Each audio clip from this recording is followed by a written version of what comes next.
Oh, he's in. Okay. Excellent.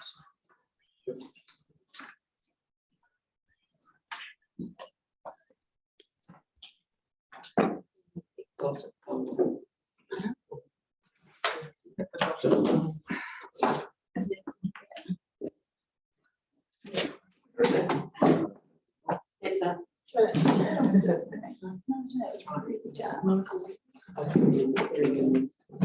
Good morning, Michael. Can you hear us okay?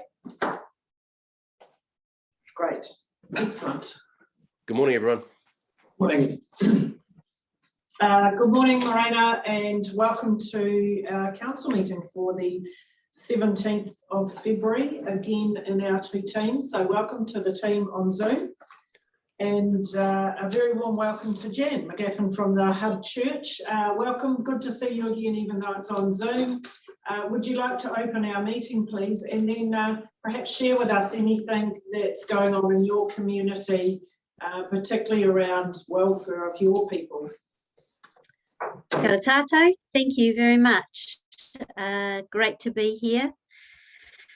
Yes, I'd love to. Thank you for the privilege of opening your proceedings in prayer. It's a wonderful opportunity for us to be involved in what you guys do. Thank you to the Mayor and all the councillors. Father, I just thank you so much for the opportunity to come into bring the council into your presence, Lord, to offer their collective wisdom, Lord, their understanding of the needs of our community, all the considerations they have to make decisions for the best for our district. Just pray, Lord, for their wisdom and grace as they talk about nuts and bolts and things that need to be done. And yeah, we just commit this time for them into your hands. Tuia I runga, tuia I raro, tuia I roto, tuia I waho, tuia te kupu, tuia te kōrero, tuia te mātauranga, e kui mā, e koro mā, tuia, tui, tuia, kia tina, tina, haumi e, hui e, tai ki e. In Jesus' name, amen. Yeah, so my husband and Alan and I run the Hub Church in Fielding. We meet in Bowen Street in the St. John training rooms. We're just a small congregation, but we really enjoy being part of the wider Fielding faith community, and really great leaders across our town, and we get together monthly to nut things out. Our little group's done really well over this time. We're a small group, so we just fly under the radar a bit and get on with things. We haven't had a lot of controversy in our space about vaccines and mandates and things like that, so that's a real blessing. But I know other fellowships have had a lot of conflict, and you know, people are just tired of it all, aren't they? And I was involved in organising the carol service at the end of last year, and blimey, it did my head in. So kudos to you guys for keeping on top of things and figuring out what to do when and stuff. Yeah, it must be quite tiring. So you certainly are in our prayers for that. Yeah, changing times, uncertain times, and yeah, people they're carrying on and pretty resilient, but yeah, trying to just keep people, help them with strategies to support their own mental health and their own not relying on, you know, what's the government doing for me or what's council doing for me, but what am I doing for myself during this time, and how can I keep myself in a good space and supporting my family and those around me, those kind of things. So yeah, that's been our emphasis. Thanks, Jen, and we appreciate the leadership and support that you give to the community in a variety of ways as well, and so take care yourself, and thank you for joining us this morning. Thank you. Bless you all. Have a good meeting. Thank you.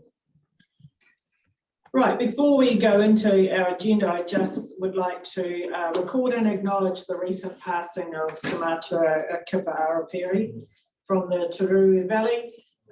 Kipa, those of you who know Kipa, very passionate, contributed a lot to our Namano Taiko group, committee, and the interests of iwi were always at the forefront and very community minded. A few of us were fortunate to go out to the marae to pay our respects to Kipa, and yeah, and it was great to be part of the community there as we noted his passing. So I'd just like to record that. Thank you. Apologies this morning, we have none, but we do need to record. We have received the resignation from Councillor Hilary Humphrey, and that was effective from the 14th of February. A report will be coming to Council as to the way forward and the process that we need to take. No requests for leave of absence, so we can go straight to item 4, which is the confirmation of minutes on page 6. If I could have a mover and a seconder, please. Councillor Ford. Your Worship, I move that the minutes of the council meeting held 3 February 2022 be adopted as a true and correct record. I'll second that. Thank you, Councillor Marsh. Any comments? I put the motion. All those in favour, please say aye. Aye. Against? Motion is carried. Thank you. Item 5, declarations of interest. Are there any topics on our agenda today that members need to declare potential conflict? No, none? Right, that's easy. Thank you. Okay, so this morning we can jump straight to item 11, as there are no items from the 6 to 10 on the agenda, so we can go straight to the officer's report. And this is... I'd like to talk about notifications of late items, please. I'd like to have an opportunity in late items to make a statement regarding the stormwater network. Sorry? I'd like to make a statement about stormwater network issues and what our Fieldy residents have faced over the last 3 months. I'd like to have the consideration of making a statement during this time, given that I wasn't allowed to make a statement in public forum time. Can I refer that just for procedural? So the council can, by resolution, accept this as a late item, but there really needs to be an explanation given the council as to why the item wasn't put on the agenda and why it constitutes an item being late. The whole idea of the council agenda is that things that are going to be raised and spoken about at the council meeting are notified to the public in time for the public to be aware of what's going to be said at the council meeting. It has to happen. So there's the test. Why did it happen? But council can, by resolution, decide that it will accept it as a late item. But it has to be accepted by the meeting for you to be able to speak later as a late item. Absolutely. Thank you. Okay, so my understanding, Councillor Casey, is you wish to make a statement around stormwater. As you will recall, we do have a full report from the infrastructure team coming to us on the stormwater, the state of it, the potential issues and hopefully some solutions around it as well, coming to a council meeting in a couple of weeks. I would have thought that was the opportunity for us to hear the facts and details around that and have an open discussion. Your Worship, would that be in workshop time or in public forum, in public council, component of council? Well, I mean, the reason we bring things to council for decision, so this report's not about making a decision, it's about notifying council about the issues that exist with the stormwater network and to show council what's in the proposed works for the up and coming LTP and what's not in there and how much of it is actually not for this council but more for the wider horizons that horizons need to address. So it'll be in a workshop because we won't be making decisions. The decision making around what we do with stormwater is either through the annual planning process or the long-term planning process. Rightio, workshop, yeah. So in other words, I mean, this is with all the deepest respects to the council, this is a public issue that is affecting our building residents. Council needs to be demonstrating some leadership here and front footing the fact that we are considering and we're cognizant of stormwater issues. Can I just interrupt there, and because we do need to make a decision around whether we are going to accept this as a late item. Councillor Connor. Yeah, thank you, Your Worship. I'd support Councillor Casey. I believe it's an issue that has arisen in the last fortnight or so. I've had comments in regard to it, and I believe that to make a statement is not making decisions, but to make a statement is fully justifiable. So I'd fully support that. Thank you. Do we have any views to the contrary that we would allow this to come up as a notification of late item? Councillor Marsh. Yeah, no, I'd fully support the conversation that's happening at the moment. I too had sent an email through around the actually wastewater rather than stormwater, with some real issues in fielding. And to date, haven't had that addressed either. So I think it's a very good topic of conversation to come forward. Thank you. Do we need that recorded as a motion to accept that? Okay. So on that basis, Councillor Quarry, are you happy to move that we accept the late item being stormwater? Yes, I am. Thank you. Moved, seconded. Councillor Marsh. Certainly. Thank you. Any further discussion or comments? I'll put them. Councillor Ford. I'd speak against the motion on the basis that until we hear what the officers have got to say, we're really, in my view, speaking out of turn. So we're all concerned about the issue, but let's get some facts before we start talking about it. Would be my opinion.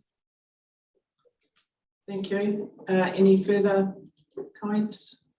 Yeah, Your Worship, if I may, I'd agree with Councillor Ford's comments. I think in the context of having got out there myself the other day and cleaned up some grates on the corner of Combolton Road and East Street in about 1.5 foot of water.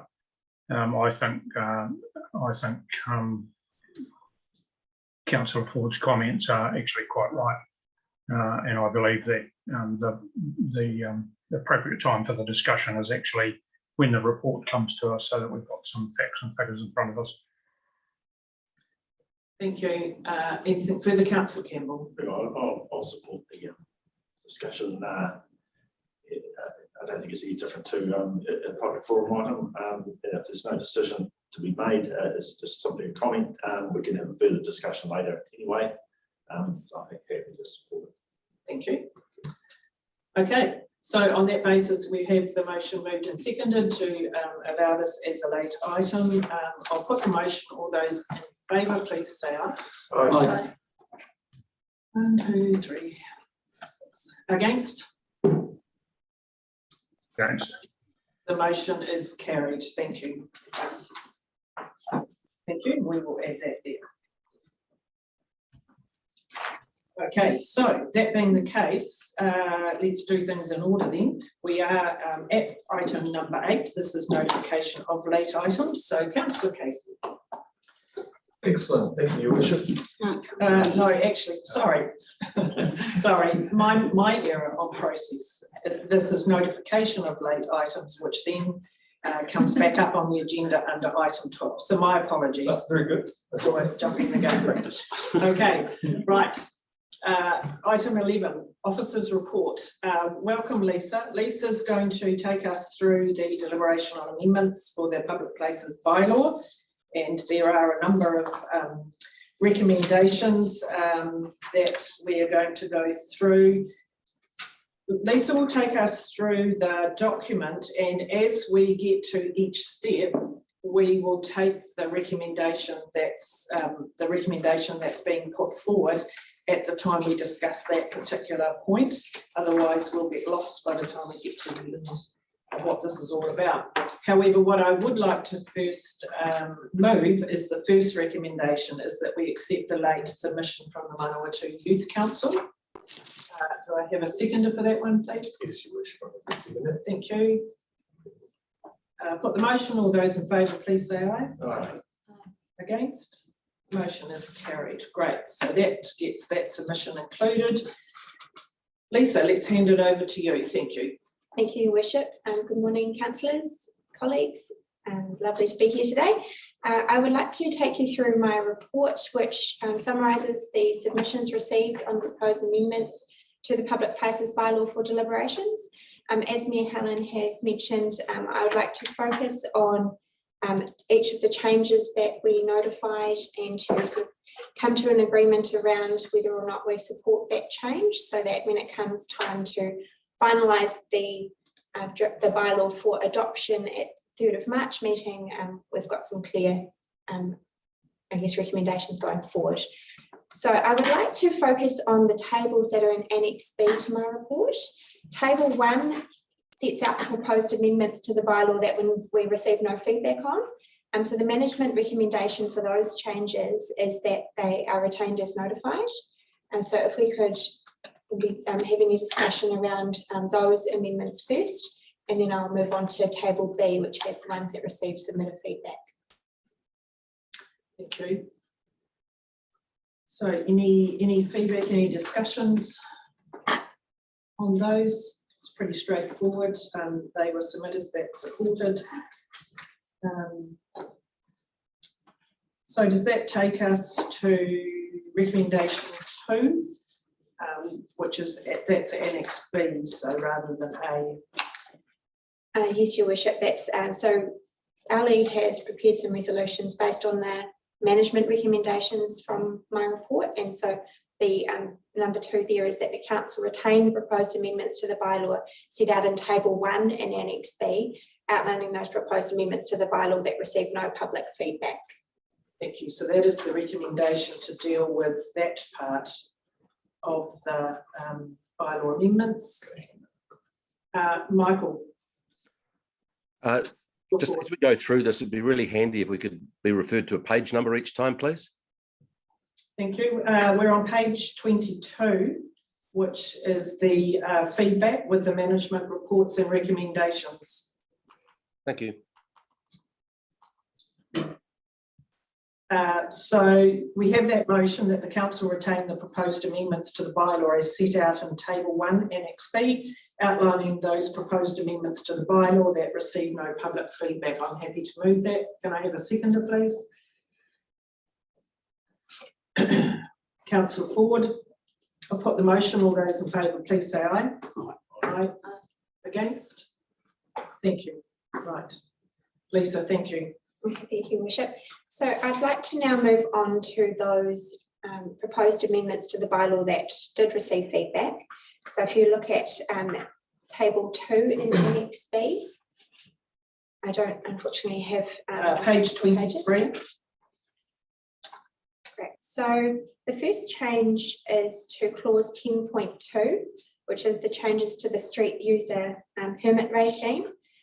Just as a bit of a recap, in section 3 of my report, the amendments to the bylaw relate to the street user permit regime for hawkers, street stalls and mobile shops.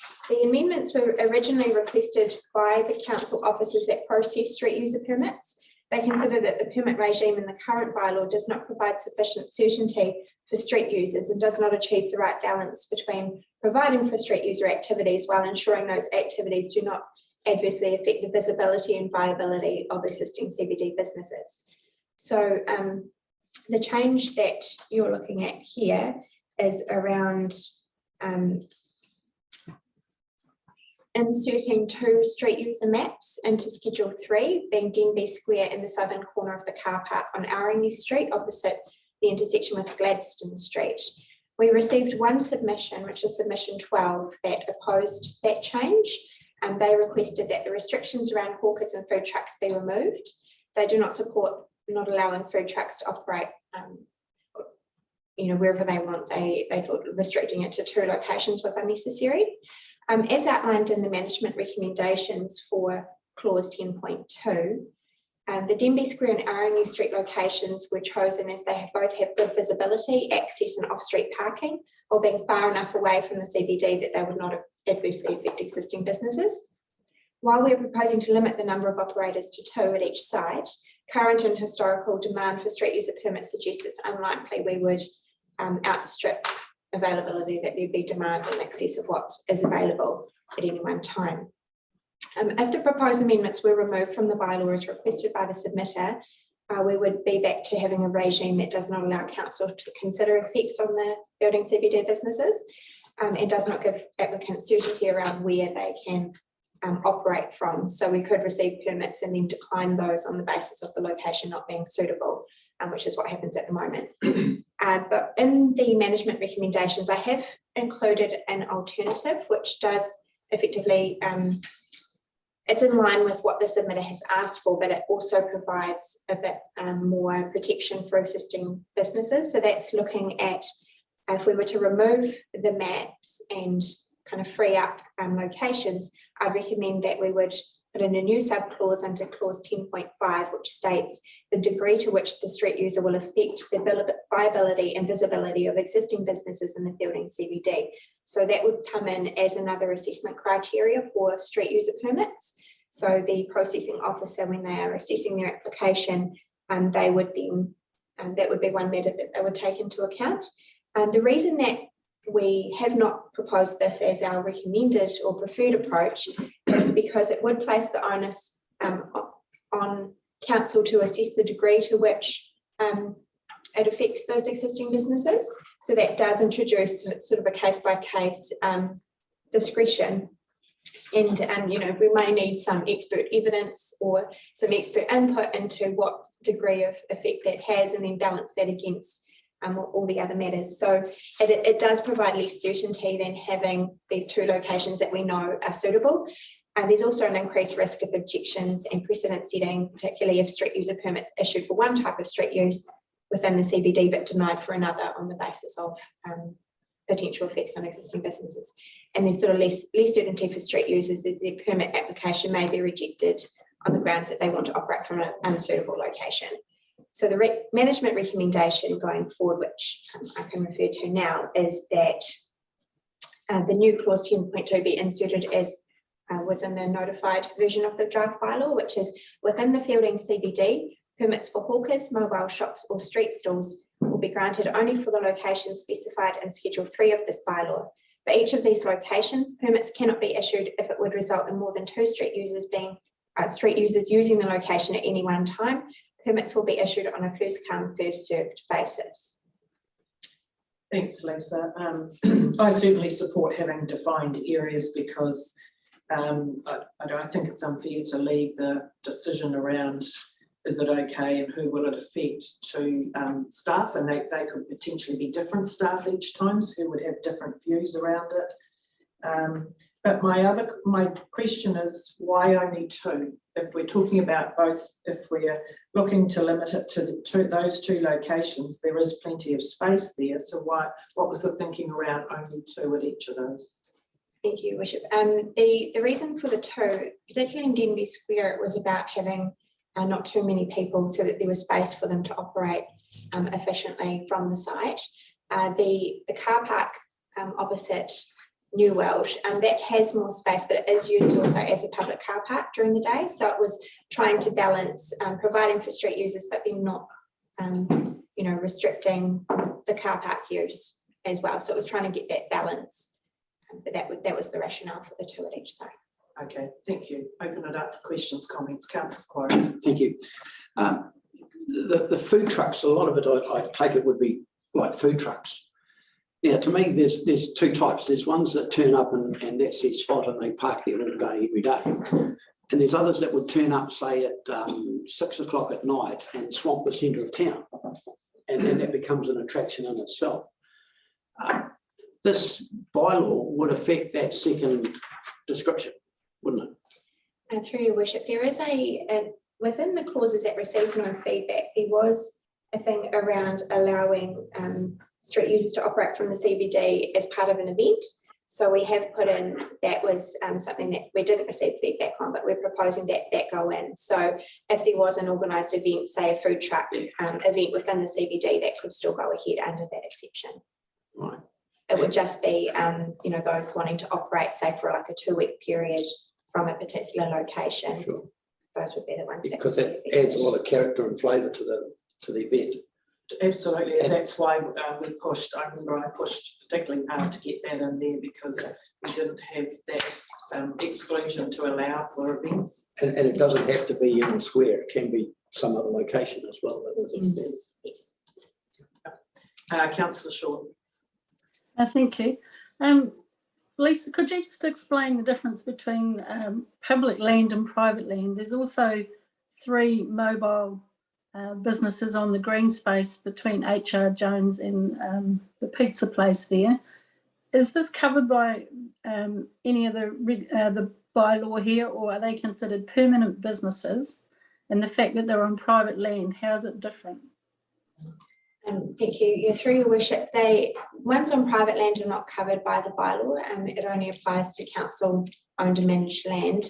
The district plan would be what you would refer to in that instance. So if the district plan provides for those sorts of activities to operate, they would be able to. There may be some instances where they have to obtain a resource consent if the zoning is not, it's not part of the permitted activities, and then they would need to get a resource consent, but they would not need to get anything under the permit.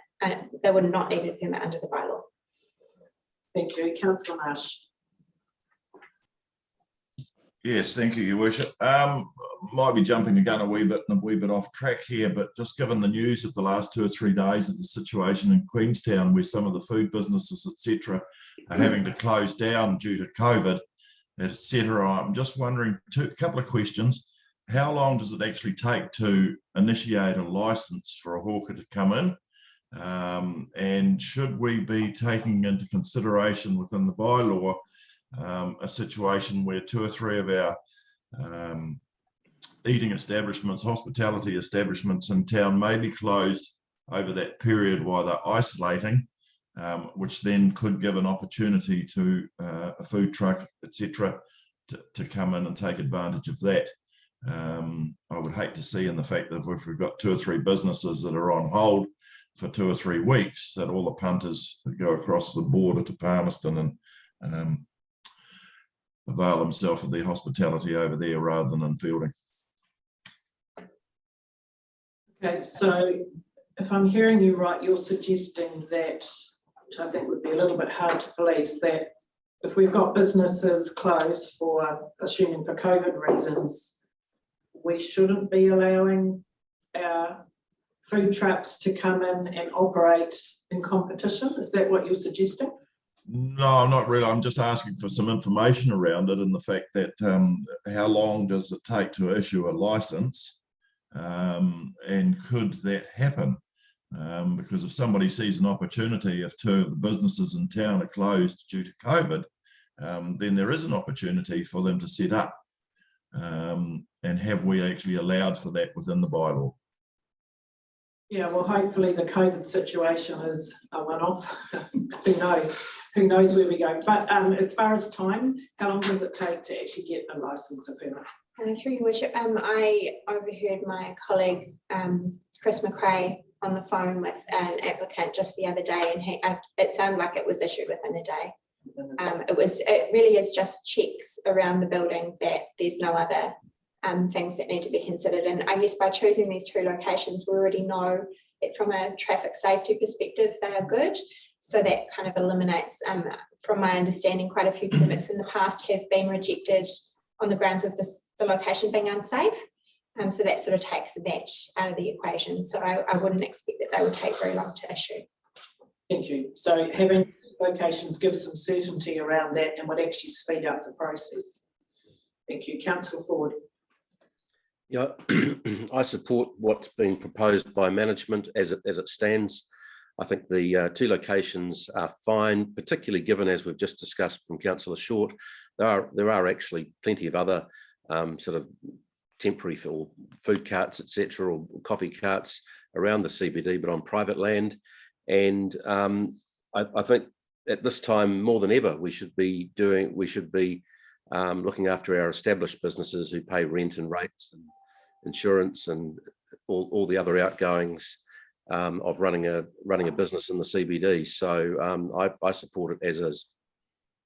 Thank you. Councillor Campbell.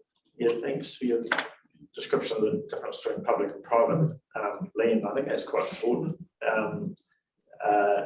Following on from Councillor Ford's comments too, it doesn't restrict anyone setting up on private land. I had a discussion with a potential operator looking for you know, a mobile type site to put on private land last week, but to be fair, they're quite difficult to find.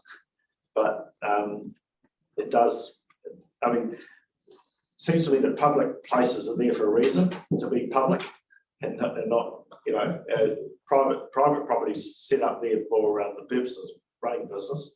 Public properties there to provide open space, and to clutter it up with a whole lot of hawkers, you know, full time is probably not the reason for having a public space. So, but look, I think the what you've got here is pretty good. The only question I had was just by only having 2 areas, they're not all that big. We're possibly restricting ourselves on. Was there any other areas that might have been considered, or making those areas but bigger? The spot outside opposite New World's not very big. It's bigger than that. I guess through your worship, we did have like a workshop about this quite some time ago, and there wasn't sort of any additional areas, I don't recall, that were raised or discussed at that workshop. These sites were those that my colleague promoted as kind of the most suitable, and given current permit numbers, we've sort of only ever issued 1 or 2 at a time, so there was plenty of space. But I guess if it did become an issue, then we could look at either amending the bylaw, or I just would need to go back and just check the scope to see whether there's possibility to add additional sites in by resolution, because that could be another way. I think going back to the workshop, I remember there was some difficulty in identifying other areas because it's got to be council owned land. But also in terms of the other considerations such as traffic and pedestrian access and the like. So I think, you know, Lisa's right, but it's because of the actual demand at the moment, it's pretty low. Let's just run with that, and if we have to apply, I'm not sure where they would go. Yeah, well, you'll remember Shane some years ago, Mr. Tim Donovan's pie cart, which was located right in Manchester Square, and I think it ran pretty successfully from my memory. I'm not sure how many licenses Tim actually applied for at the time. I suspect a few. Okay, so Can I ask one? sure. Yeah. So does this just cover commercial businesses? I'd hate to get so bureaucratic that we wouldn't let children have a lemonade stand on the side of the street, or someone have, you know, fruit or whatever because they have a surplus. This wouldn't restrict people doing that privately from outside their own property? I don't think so. No, it's food trucks. Yeah, I think it would be commercial operators, I would imagine. Yeah, but occasionally you do actually get vendors selling fruit on the side of the road, which I would say possibly is commercial. You know, they got a whole van load of Hawke's Bay citrus or something. I don't know whether they would normally apply for a permit or they move around.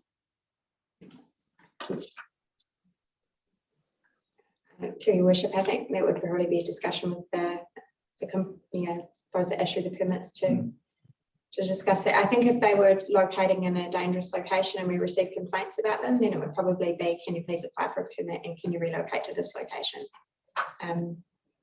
I also interpret this as a positive. This is saying that yes, we welcome you, and we've identified a space for you that is safe, handy to the CBD, doesn't impact hugely on our existing businesses unless you're in the same line of what you're selling, but that's competition, that's not council's role.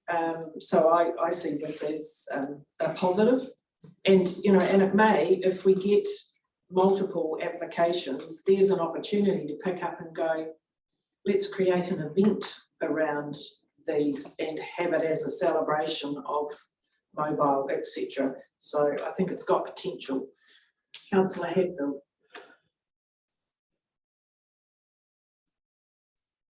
Yeah, g'day. Look, in essence, I'd support the comments that Councillor Ford made in terms of protecting the interests of our hard-working small business ratepayers. I think that's pretty important. Also acknowledge the comment Councillor Short made. And it makes me wonder if if somebody wants to park up a Hawke's Bay fruit truck on NZTA's land on Bolton Road or whatever, what jurisdiction do we have there? Where technically the highway is owned by NZTA, not the council. Not a lot, unless a complaint came in about, whether it was blocking or unsafe or whatever, and then I'm assuming our team would go out and have a look. I guess the question I'm asking is, do they actually need to have a permit if they fall within the, is there any area on the state highway that falls within the restricted area or not?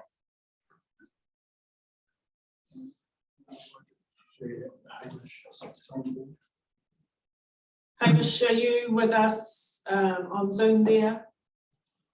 Can you help us with this? Yes, I'm on Zoom, Your Worship. I'm sorry, no, I can't help in terms of from a road maintenance point of view, anything within the 50k zone sits with us. I don't imagine NZTA would have a great interest in the local affairs and business, as long as there's no road safety issues concerned by it.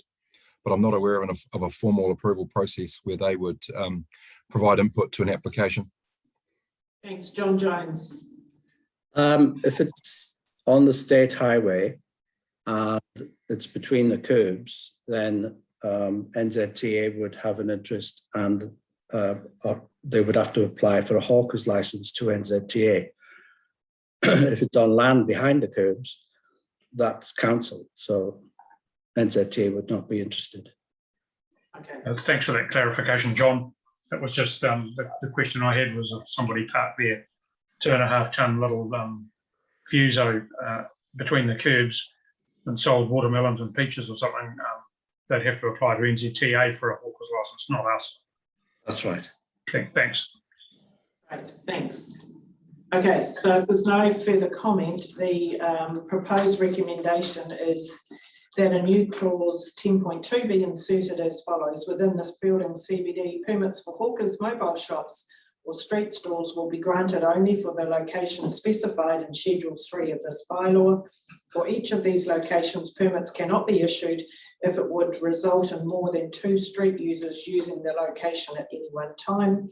Permits will be issued on a first come, first served basis. Happy to move that. Do I have a seconder, please? Councillor Ford, thank you. I'll put the motion. All those in favour, please say aye. Aye. Against? Thank you, that motion is carried. Thanks, Lisa. Thank you, Worship. I'd like to now refer you to the change to clause 19.2. Page 24. Next row in the table. So this relates to changes to the Fielding CBD alcohol control area, including a change to a 24/7 ban. And related to that, or consequential changes include the replacement of the Fielding CBD alcohol control area map in Schedule 5. As noted in Table 2, 11 submissions were received in support of these proposed changes. One submission, being from Mr. Key, was opposed. Section 147B of the Local Government Act states that before making resolutions relating to bylaws for alcohol control purposes, Council must be satisfied that there is evidence that the area to which the bylaw applies has experienced a high level of crime or disorder that can be shown to have been caused or made worse by alcohol consumption in the area, and that the bylaw is appropriate and proportionate in light of the evidence and can be justified as a reasonable limitation on people's rights and freedoms. So there's quite a lot of control sitting there in the Local Government Act. Now, John Key, submission 14, is of the opinion that the evidence used to support the changes to the Fielding CBD alcohol control area is deficient, anecdotal, and insufficient to satisfy the requirements of Section 147B. He also noted that there's no information on whether any alcohol-related crime has resulted in the issuing of any criminal offences. As noted in Table 2 in Annex B, the statement of proposal included all of the evidence of alcohol-related incidents within the Fielding CBD. This included a map of incidents from data supplied by the New Zealand Police for the period from the 29th of November 2020 to the 29th of April 2021. Incidents were colour-coded to differentiate between those that occurred during the day between 6 a.m. and 9 p.m, and those that occurred overnight between 9 p.m. and 6 a.m. Based on the information from the New Zealand Police, there have been a large number of incidents occurring at all times of the day. This evidence was supplemented by anecdotal evidence from the police, recorded incidents logged from Council's customer contact centre, and community feedback via Facebook and through submissions. It's also worth remembering that this bylaw amendment was initiated in response to concerns from field and constables about daytime drinking at the Makino skate park. Section 147B only refers to evidence of a high level of crime or disorder. There's no requirement to restrict considerations only to those crimes that resulted in criminal offences. While this may be of interest, it's not relevant when considering whether the evidence is sufficient to justify the proposed alcohol controls in the bylaw.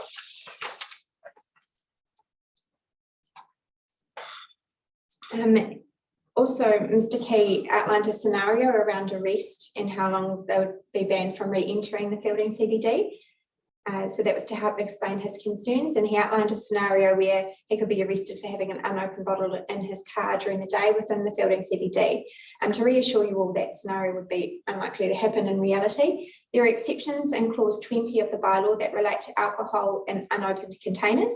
These exceptions replicate those set out in the alcohol control areas in section 1474 of the Local Government Act. It is not an offence against the bylaw to purchase alcohol from a licensed premises within an alcohol control area and to place that alcohol unopened within a vehicle for transport to a premises outside of the alcohol control area. In any event, this type of behaviour would be unlikely to attract the attention of the police or lead to an arrest. We sought feedback from the New Zealand Police on this matter. An alcohol prevention officer from the New Zealand Police has confirmed that the best practice for breach of a liquor ban is as follows. Number 1, locate the person breaching. Number 2, require them to remove or dispose of the alcohol from the area, either by leaving the ban area or tipping the alcohol out. Number 3, issue an infringement notice. And number 4, warn them if they fail to follow those directions, they're subject to arrest, or if they're uncooperative, they could be arrested. Someone who is asked under clause 22, which is powers of police, to leave an alcohol control area would not be banned from re-entering that area, such as the Feilding CBD, unless a trespass notice was issued under the Trespass Act 1980. Management is of the opinion that the evidence provided in support of the changes to that Feilding alcohol control area are robust and meet the requirements of the Act. However, that's a matter for deliberations. So the management recommendation for this is to retain the amendments as notified, and I can essentially that's clause 19.2 be amended as follows. The Feilding CBD alcohol control area identified in Schedule 5 of this bylaw will be an alcohol control area for the purposes of clause 19.1 at all times on 7 days of the week. Thank you, Councillor Casey. Yeah, thank you, Worship. Just through you, Chief Executive. Lisa, where there's smoke, there's fire. So in other words, I'm trying to work in my head. Mr. Keys, found something in there that's triggered that. For an example, if I had, do you think our process here is robust enough that that can be eliminated in the future, so we don't have people probing right into what we're doing and sort of, I guess, expanding or using imagination, I guess, to argue the point? I just want that checks and balances that were robust enough. I think the process is what it is. I mean, there's a defined process we have to go through with bylaw, which is to suggest amendments and then go out for public notification. What we get back is what we get back. And that's part of the process. And then it's a matter of putting that feedback, all those submissions into context and respect what we're trying to achieve, and which is what you're here to do today. Now the submissions were made and Lisa's covered off our view of the submissions. And so yes, look, absolutely, and it's very clear in the management comments as well. It's one interested submitter. If they go a little bit further, would actually know that as set out by law, as in clause 20. I won't comment. No, but I will. Councillor Campbell. Yeah, just on this one, it seems to me that our primary concern is the consumption of alcohol in the alcohol control area. Clause 19 in the Act, also includes as a restriction bringing alcohol into the area and possessing alcohol. So I just wondered if it would be, if the bylaw would be as effective by excluding clause A and C, bringing alcohol and possessing alcohol, and just restricting, just limiting it to consumption of alcohol. How would that water down the bylaw too much? I think it does. That allows people to buy alcohol, wander around with it in their hand. The problem if you limit it to just consuming, then I think you get into a situation where unless you actually see that person is drinking it, then you can't prove consuming. Right. They can pull the top on, put it in their pocket, and say, no, I'm not consuming it. So I think it's framed in the right way. Right. Do you think clause 20 then is clear enough to exclude those exceptions for transporting alcohol through, Legislative exceptions. Yes, through your worship, we've replicated the Act essentially and the powers that sit within the Act. So I've tried really hard to make sure it was fully consistent with the Act, and it has gone through legal review, and there was no sort of issues identified through. Right. So are you confident that Mr. Key's concerns about having a bottle of wine in the back of his car are not a risk to be arrested? Yes, through your worship. I think that it's potentially the wording of the Act, which is a little bit confusing. And so by trying to keep the bylaw in line with the Act, I think that's where the confusion has occurred, is that the wording in the Act is a little bit hard to follow. But I didn't want to stray from that and have the bylaw inconsistent with the Act. So I think the concerns that Mr. Keith has is more with the way that the Act is written than the bylaw necessarily. Rather than the practicalities of the bylaw. And also, Lisa, you said that you got, you talked about the comment, you went to the police and got a comment from them about how they would actually manage that, and that is set out there. So that should give us comfort on that one as well. Councillor Hadfield. Yeah, look, I had the same concerns as Councillor Campbell, to be quite honest, and I read through all of this and I found it rather laborious, to be honest. I guess it's incumbent on me to say again that legislation that comes from central government is often confusing, ill-informed, and not practical. And possibly this is the case here as well. The issue for me is the consumption of alcohol, not the transportation or the moving of alcohol. And quite frankly, I just think that our bylaw should concentrate on the consumption of alcohol, which is what we're trying to stop. So for ordinary mere mortals that don't understand all of the lingo, the legal lingo that acts seem to have in them, my view is that it's where we should concentrate, because ordinary people will ask if they're in the control area, well, how does this affect all sorts of things? Clearly, it doesn't affect private property, so any business can have a bit of a hoolie and have a few bevvies anytime they like. They may contravene the bylaw by transporting a few bevvies into their office. I'd like to see the actual emphasis on this part of the bylaw just solely focused on the consumption of alcohol. And that's a bit of advice from a non-drinker. Doesn't affect me at all. There you go. So I guess the challenge that we heard from the CE is proving that someone is consuming it. So if we went down that path, the only way you'd be able to do that is to actually see them do it. Well, for goodness sake, if anybody's walking down the street with a bottle with the cap off, they're consuming it, aren't they? I stick to my view that I think it's laborious, and I'd much rather see the focus on the consumption. That's where you get into the legal problem. You can take the top off your bottle of wine and be walking from one side of the square to up the other and haven't consumed it at all. Well, with respect to your worship, we get back into the scenario where we're actually making more rules for probably 0.5% of the population.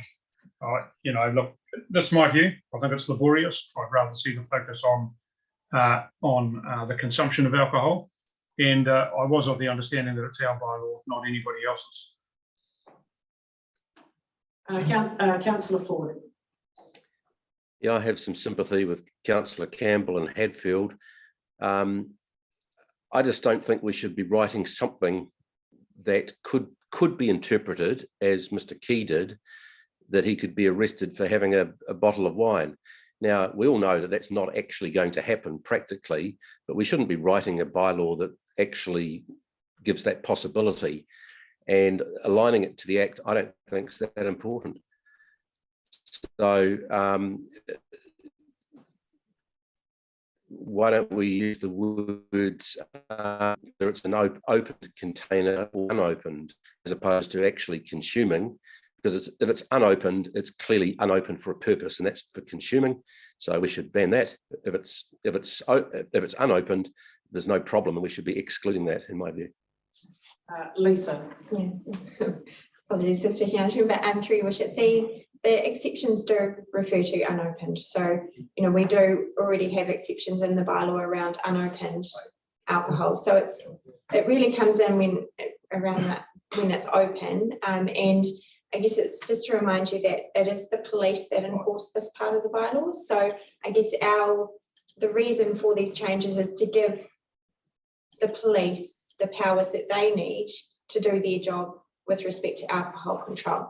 So the key changes here is extending the area from the current Fielding CBD ban, which includes all of the CBD essentially, and we're adding on the skate park, the areas around it, the car parks and the church car park.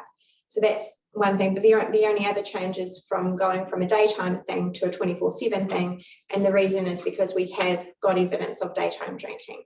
So those are the changes. So the changes to the Act, the changes to the bylaw would allow the police to do enforcement in the daytime if they come across an issue that breaches the bylaw, and that the powers allow them to then do their job with respect to that. I guess I would caution of straying too far from the Act, because that might, I don't know what effect that would have on what the police enforcement powers would be. The police would probably be very cautious about pursuing any prosecution if it was too far out of sync with the legislation. The point I would make is this is not a new bylaw. We're just amending the existing bylaw. We've had an alcohol ban with these conditions in it for a long time. And it's not unworkable, and it's been working. And all the police are saying is they want us to consider extending some hours and also the area to include the skate park. I mean, I wouldn't want alcohol. I wouldn't like to think that anyone would be allowed to bring alcohol into the skate park area. And just, you know, to me, exactly. Let's give the police the tools they need to make sure that our CBD and those places like the skate park are safe. I don't think this is aimed at anybody who's got an unopened bottle of wine that they're going to put in their car, take home. I think that's just taken it way too far, and that's been going on for gosh knows how long with the alcohol ban in place anyway. I mean, I get out and follow from the barrel and we will do it. So, but also it is covered under clause 20.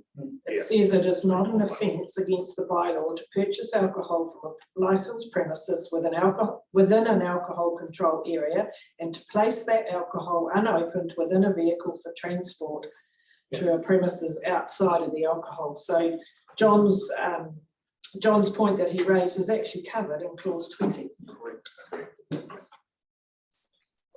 Councillor Quarry. Yes, thank you. I fully support the comments by the Chief Executive in that all you're doing is hamstringing the police who are there to enforce the action.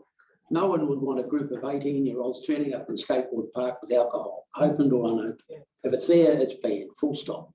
And the same for Timona Park. It's not a place for, if they want to go and drink somewhere else, but not there. And all we're doing is hamstringing them and making it more difficult for them to enforce what we wish to see. Right, thank you. So the wording of the recommendation is that clause 19.2 be amended as follows. The Fielding CBD alcohol control area in Schedule 5 of this bylaw will be an alcohol control area for the purposes of clause 19.1 at all times on all 7 days of the week. Your Worship, that's identified as Schedule 5 of the bylaw. Sorry.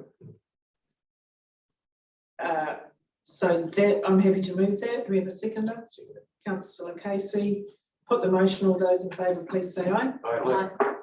Against? No, Thank you. Do you want your vote recorded, Councillor Hadfield? no need. No need. Thank you. Right, the motion is carried. Thanks, Lisa. Thank you, Worship. I'd like to now move on to clause 19.3. So give me a Page 26. Thank you. So that is related to the insertion of the Tamona Park, Kowhai Park and Highfield Hill lookout alcohol control areas. And related to that is the insertion of the new alcohol control area maps in Schedule 5 for those areas. As outlined in section 4.5.1 of my report, submissions received on these changes were generally supported. 6 submitters considered that the changes did not go far enough and instead requested that the alcohol ban either apply 24/7 at Tamona Park and Kowhai Park, at all playgrounds, or even at all family-friendly areas. The evidence used to justify the new alcohol control areas at Tamona Park, Kowhai Park and Highfield Hill Lookout are mainly incidents of vandalism, graffiti and smashed bottles. These types of incidents usually happen overnight when there's less surveillance. This is supported by the fact that most incidents have been logged after the fact, and they're not things that people have witnessed firsthand. Management is of the opinion that we only have sufficient evidence of alcohol-related crime and disorder to justify an overnight ban and not a 24/7 ban in those areas. Submitter 15 agreed with our proposal in relation to building CBD Tamona Park and Highfield Hill Lookout, but does not think there's enough evidence of an issue at Kowhai Park to justify a ban there. As the new playground at Kowhai Park did not open until after the bylaw was notified, it is true that we were more reliant on anecdotal evidence, expert opinion and recorded incidents that may be linked to alcohol consumption, such as some vandalism. But it is worth noting that since the notification of the drafts, there have been 2 incidents known of broken glass bottles at the playground at Kowhai Park. A community Facebook post on the 29th of November in 2021 warned parents about broken glass under the Flying Fox at Kowhai Park, and the person making this post noted that they also found glass there the previous weekend. There's also been one incident involving damage to the landscaping at the park, which may or may not have been alcohol related. So the management recommendation is that we retain that as notified. So that is that the Tamona Park Alcohol Control Area, Kowhai Park Alcohol Control Area and Highfield Hill Lookout Alcohol Control Area identified in Schedule 5 of this bylaw will each be an alcohol control area for the purposes of clause 19.1 between the hours of 9 PM and 6 AM the following day on all 7 days of the week.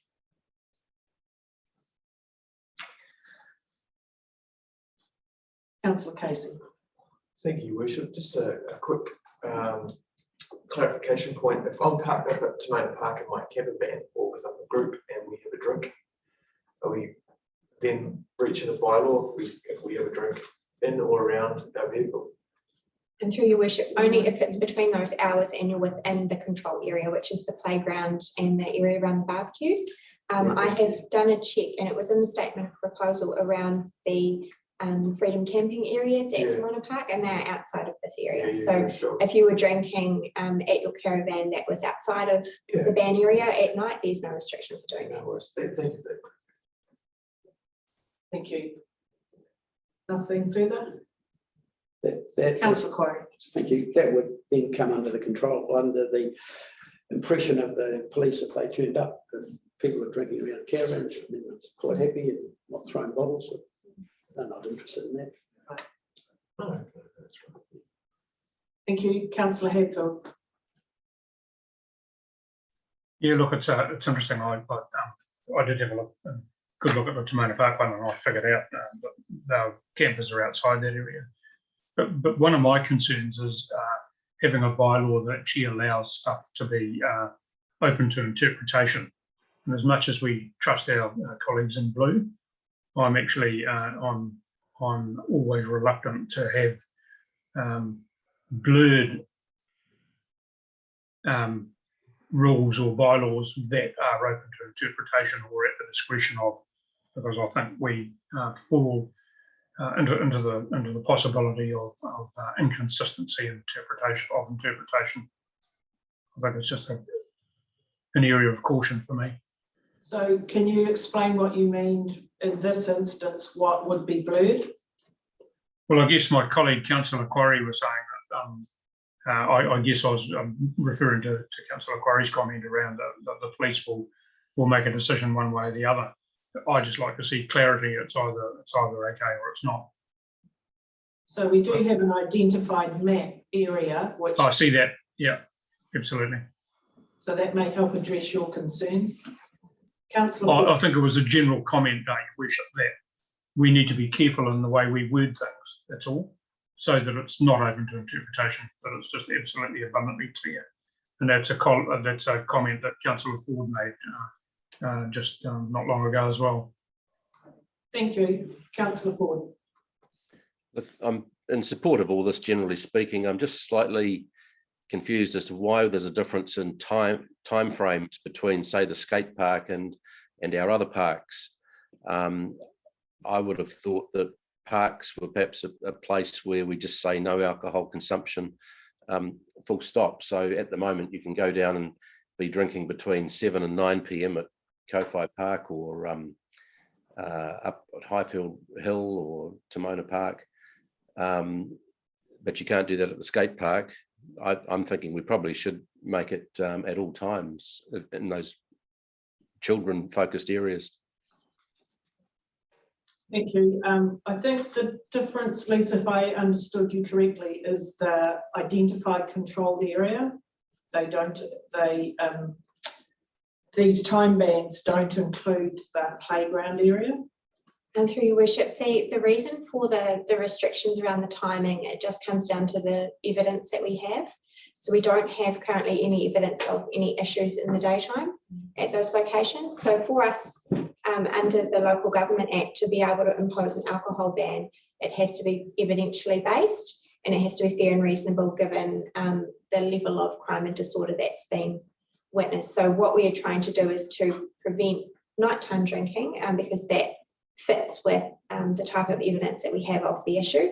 If we were to impose a daytime ban, someone could argue that there's no evidence of an issue in the daytime, and legally standing, we would be hard pressed to meet the evidential requirements of Section 147B based on the evidence that we have currently. If we were to receive, if there was daytime drinking emerging at those places, and we had enough evidence to back that up, then we could look at removing that time restriction. But at the present time, we didn't feel that there was enough evidence of a daytime issue to impose a 24/7 ban.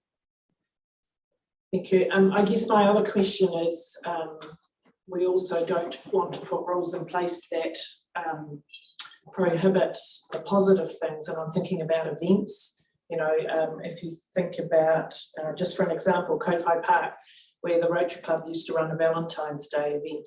So do events that have alcohol sit outside this, they would get a specific licence for that event? And through your worship, there would be licences under the Alcohol Control Act that would be issued for those types of events. In terms of the area, if they were drinking within that area during the day, or say having a beer with a barbecue at Timona Park or at Kowhai Park, that would be acceptable in terms of the bylaw. And that was another part of our thinking around this, was trying to strike the right balance between providing for, you know, someone having a picnic with a glass of wine that would not breach the bylaw, but if they were drinking beyond 9 o'clock at night, you know, that would be the sort of drinking we're trying to prevent. So yeah.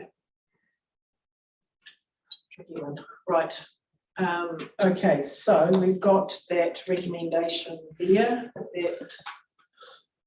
Do I have a mover and a seconder for that? I'm happy to move it then, that the Timona Park Alcohol Control Area, Kowhai Park Alcohol Control Area and the Highfield Hill Lookout Alcohol Control Area identified in Schedule 5 of this bylaw will each be an alcohol control area for the purposes of clause 19.1 between the hours of 9 p.m. and 6 a.m. the following day on all 7 days of the week. So we have that moved. Seconded, Councillor Short. Thank you. Just with that, Your Worship, can you just identify the page of the recommendation, please? These are recommendations that have been put out separately so that we deal with a recommendation for each part of what we're going through today. Page 26. It relates to page 26, yes. Yeah, I was on there. I was just looking for the recommendations. I just couldn't see them in our papers. No, they aren't there. Right, so we've had that moved and seconded. Any further comment? Put the motion. All those in favour, please say aye. Aye. Against? The motion is carried. Thank you. Lisa, we move to 26.2 and we're on page 27. Thank you, Worship. So this clause 26.2 is the general clause around enforcement of the bylaw, so breaches under the bylaw, and it's the rights of an enforcement officer with respect to breaches of the alcohol control area provisions are contrary to law. That was the issue that Mr. Key raised in his submission. So the current clause states that every person who breaches this bylaw must, upon the request of a council officer, immediately stop the activity and leave the public place concerned if so requested by the council officer to do so. And this is the general enforcement clause. In practice, this clause is not utilised by council officers for any breach of the alcohol control provisions in clause 19. There is a more specific clause, which is clause 22 of the bylaw, powers of police, which sets out the powers of the police consistent with the Local Government Act 2002. Management is recommending an amendment to clause 26.2, which is why it's shown in red in table 2 and Annex B, to specifically exclude alcohol breaches. If the suggested amendment is adopted, it will help to clarify that the authority for breaches for alcohol bans sits with the police, and for all other breaches of the bylaw, this authority sits with council officers.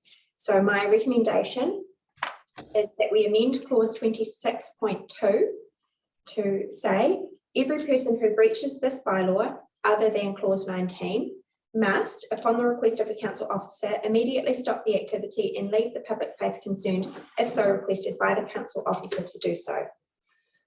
Thank you. Open it for discussion.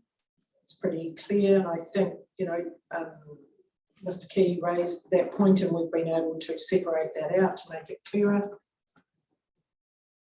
I'm happy to support it. So if I move that, is there a seconder? No, just, sorry, Worship, just a quick question, but I'll wait till after there's a seconder, if that helps process. Okay, thank you. Do I have a seconder for the motion? Oh, it's Councillor Ford, sorry. Questions going? Yeah, thank you. I thought that was the very thing that Mr. Key was talking about, the submission that council officers don't have that power. And went on to a number of legislative points and the Bill of Rights as well. So that quite hasn't landed in my head this morning. How that is actually that clause 26.2 can actually stand.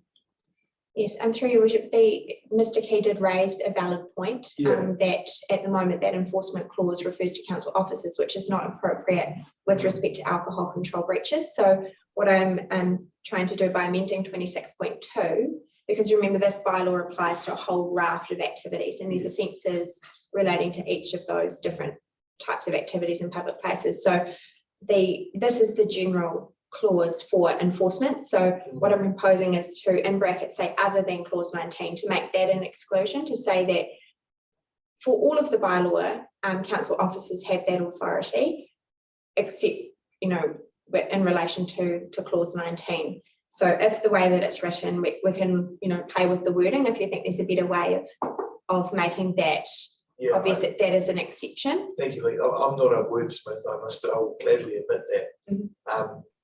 But again, it's making sure that, from my point of view, that the bylaw is robust and muscular enough to actually, have effect, as opposed to be pulled apart and therefore negated by a lawyer looking into it, for example. I think that's clear. Because what it's saying is every person who breaches the bylaw other than clause 19. Clause 19 is the alcohol provisions within the bylaw. So that means that other than that clause, then a council officer can act within the rest of the bylaw. So Mr. Key's concerns was in terms of the alcohol provisions, a council officer has no authority. And that's saying that, it's saying you can't, council officer cannot act in clause 19, but outside clause 19, if it's not alcohol, then they can. So that covers it. Councillor Ford. Yeah, thanks. Just a quick question of Lisa. The person that's committing the ask to stop the activity and leave the public place concerned, do you perceive any issue with that smart aleck type person leaving the public place and then coming back 5 minutes later? Through your worship, I guess if they're returning and not doing the activity that was in breach of the bylaw, then they're by all means allowed to return. But if they come back in and are continuing with the activity that was in breach, then it would be a matter for our enforcement officers or the police, if it's related to alcohol, to decide what is the next step in terms of their enforcement procedures. I guess if someone is being deliberately difficult, then it's more likely that the officer might go down the trespass route or some other form of action. That's fine. Thank you. Right, so we have that moved and seconded. No further comment. Put the motion. All those in favour, please say aye. Aye. Against? Motion is carried. Thank you.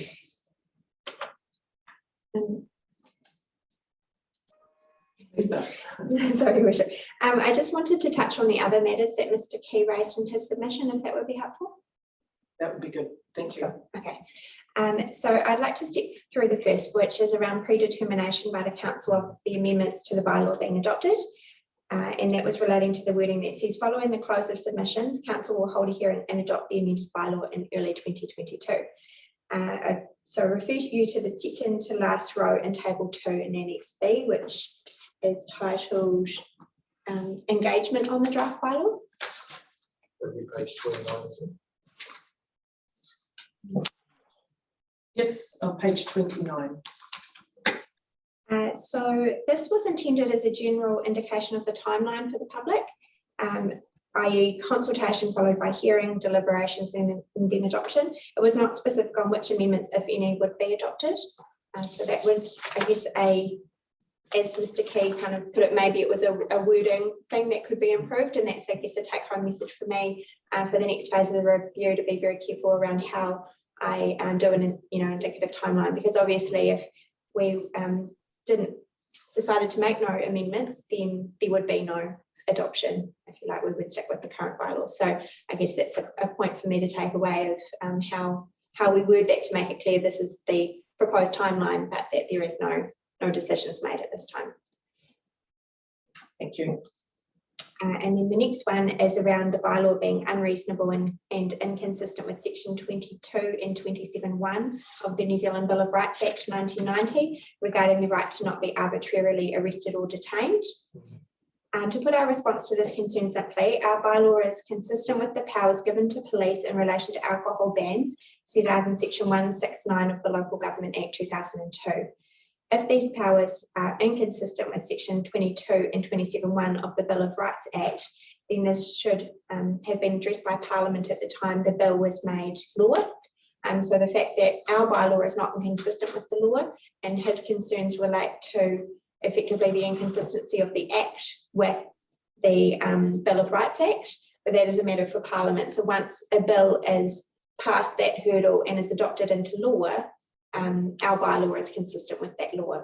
So his concerns relate more with the Act itself than with our bylaw in particular.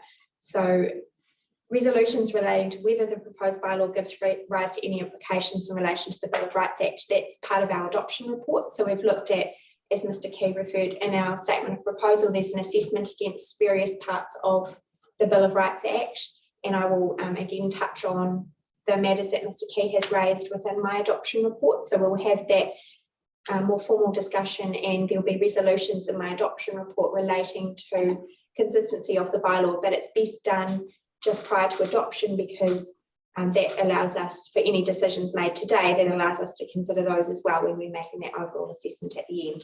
So happy to talk about it now, but also happy to have a discussion about that as part of the adoption report. Okay, any questions, comments in relation to what Lisa has just explained? Councillor Marsh. Yes, thank you, Your Worship. Yeah, I'm just coming back to that process part of it from my paper's point of view. When I look at the executive summary and the recommendations in today's paper, the executive summary states in 1.5 that the recommendations from deliberations will inform the final drafting of. Can I please seek a clarification as to why we've actually moved these motions then, rather than moving a recommendation? Because I'm presuming that the motions that have been moved will now be tabled in our minutes going forward, which are public documents. So we've actually moved these, and yet we haven't moved the final paper, which is coming to us on the 3rd of March.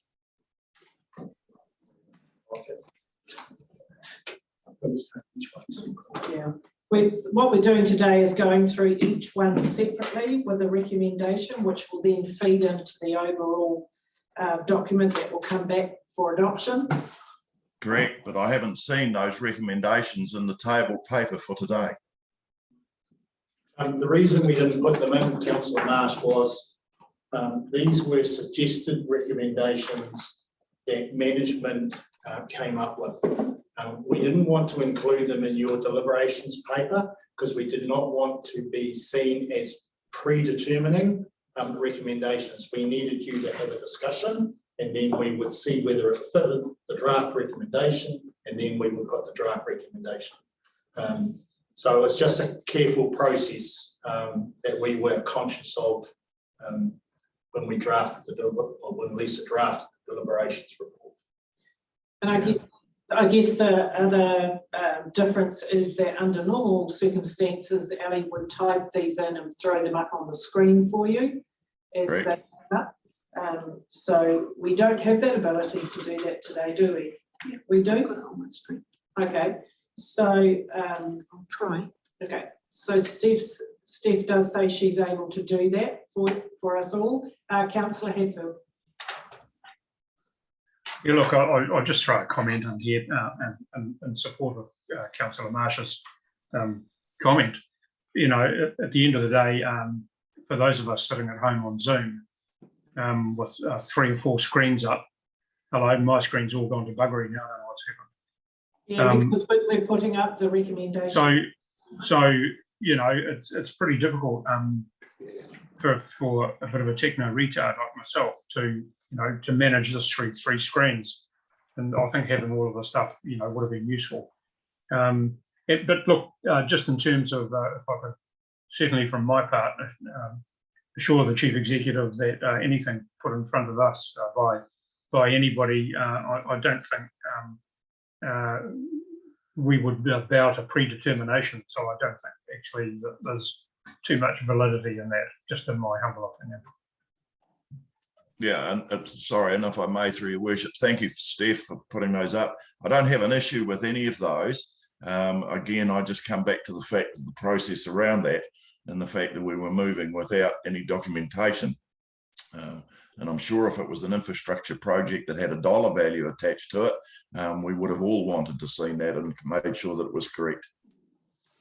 Councillors, don't disagree, but what we are trying to do is to ensure that council is not put in a position where it might be exposed to judicial review, correct?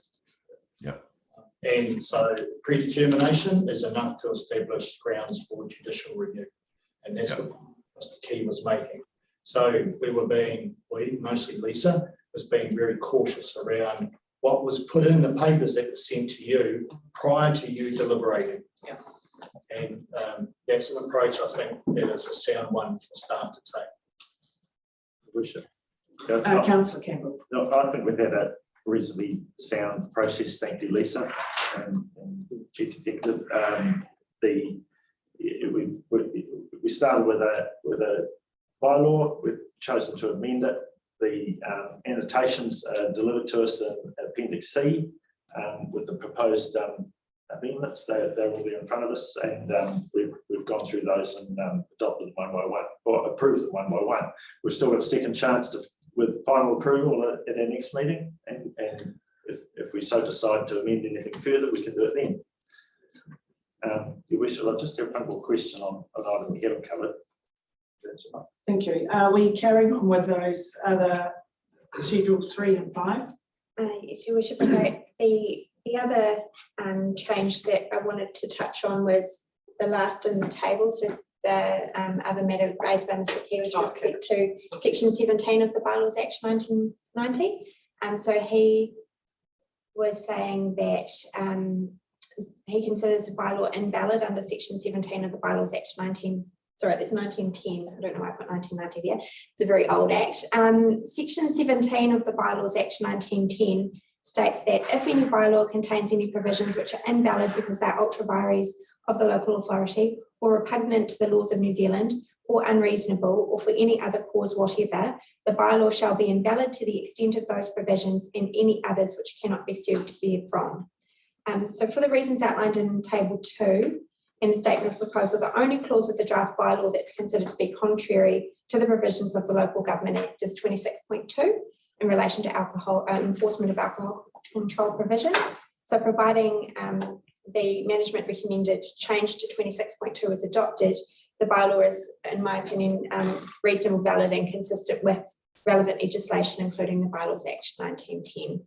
So that was just to cover that off. And there are some other marked up changes. The ones in the schedule sort of referred to before, they're kind of consequential with adoption of the earlier clauses around introducing those areas and extending the Fielding CBD. The other marked up changes in the bylaw, which are shown as track changes in the draft bylaw in Annex C, are minor and necessary consequential amendments that correct schedule and clause references. Those were just things that were in the notified version as well. So where I've introduced a new schedule, obviously the following schedules the numbering has to be updated. So those are those other changes. So those, I'm just proposing that those be retained as notified as well. So that will all follow through into the final version of, so that will be the proposed bylaw, which will be part of my report for adoption on the 3rd of March. So then we will pass resolutions that relate to it as a whole. Thank you. So are you saying that refers to Schedule 3 and Schedule 5? We do need to go through those individually. Your Worship, I'm happy to go through them individually. I sort of covered them off in my earlier discussion around if you adopt this clause, then the schedule is part of kind of linked to that, but I'm happy to. I guess the management recommendations for the schedules is that they be retained as notified, and that would sort of fit with the earlier recommendations around introducing those clauses. Thank you. So they're on page 28 and follow over onto 29. Through you, Your Worship, can we drop Steph's screen off, please? Thank you. Okay, so anything further, any further questions, comments? Otherwise, with those recommendations, Councillor Campbell. Sorry, just a question. Clause 24 in the Act refers to restricting signage on one type of business to the exclude, which is quite different to any other business. So I just wonder why we've got that there. For example, we don't discriminate signage on alcohol or gaming businesses. So I wonder why the rule applies to solely commercial sexual services businesses. I'd suggest that clause 24 and 25 be deleted. I can't see how it fits into a public place bylaw. So where are you? What this is Appendix C, page 15. That was an existing bylaw? Yes, through Your Worship, that was when we updated the public places bylaw in 2020. We combined 3 different bylaws. We combined our public places, our street users and our objectionable signs bylaws. So those clauses were sitting in the objectionable signs bylaw and were carried into this new combined bylaw. So that was all kind of part of that process. I think that they do, some of my colleagues may be better to answer this question, but it is relating to, I think, the Prostitution Act and some other acts there and around signage. And I think it was around what we would consider to be objectionable signage. And I think that there was things around the sexual services being potentially viewed as objectionable, and that's why they sat within that objectionable signs bylaw. So, but are they on the table as part of this review? We did not propose any amendments to those clauses, so they haven't been consulted on. So if we were to now propose amendments to those, we'd have to go back up. We'd have to consider whether those triggered the need to consult again. Okay, thank you. Councillor Headfield. Yeah, I've got a bit of sympathy for Councillor Campbell's comments there. Looking at 23.1, in the opinion of an enforcement officer, explicitly or implicitly, and I wonder who's the arbiter in that sort of situation. 23.1b is offensive, threatening or insulting. Offensive to who? So there's an awful lot of grey area in this, I believe, and again, I just think, you know, it's an area where we can see an awful lot of inconsistency, which I think breeds discontent. Lisa, can you answer that? Do any of those, like offensive, does that then have a definition that can be referred to?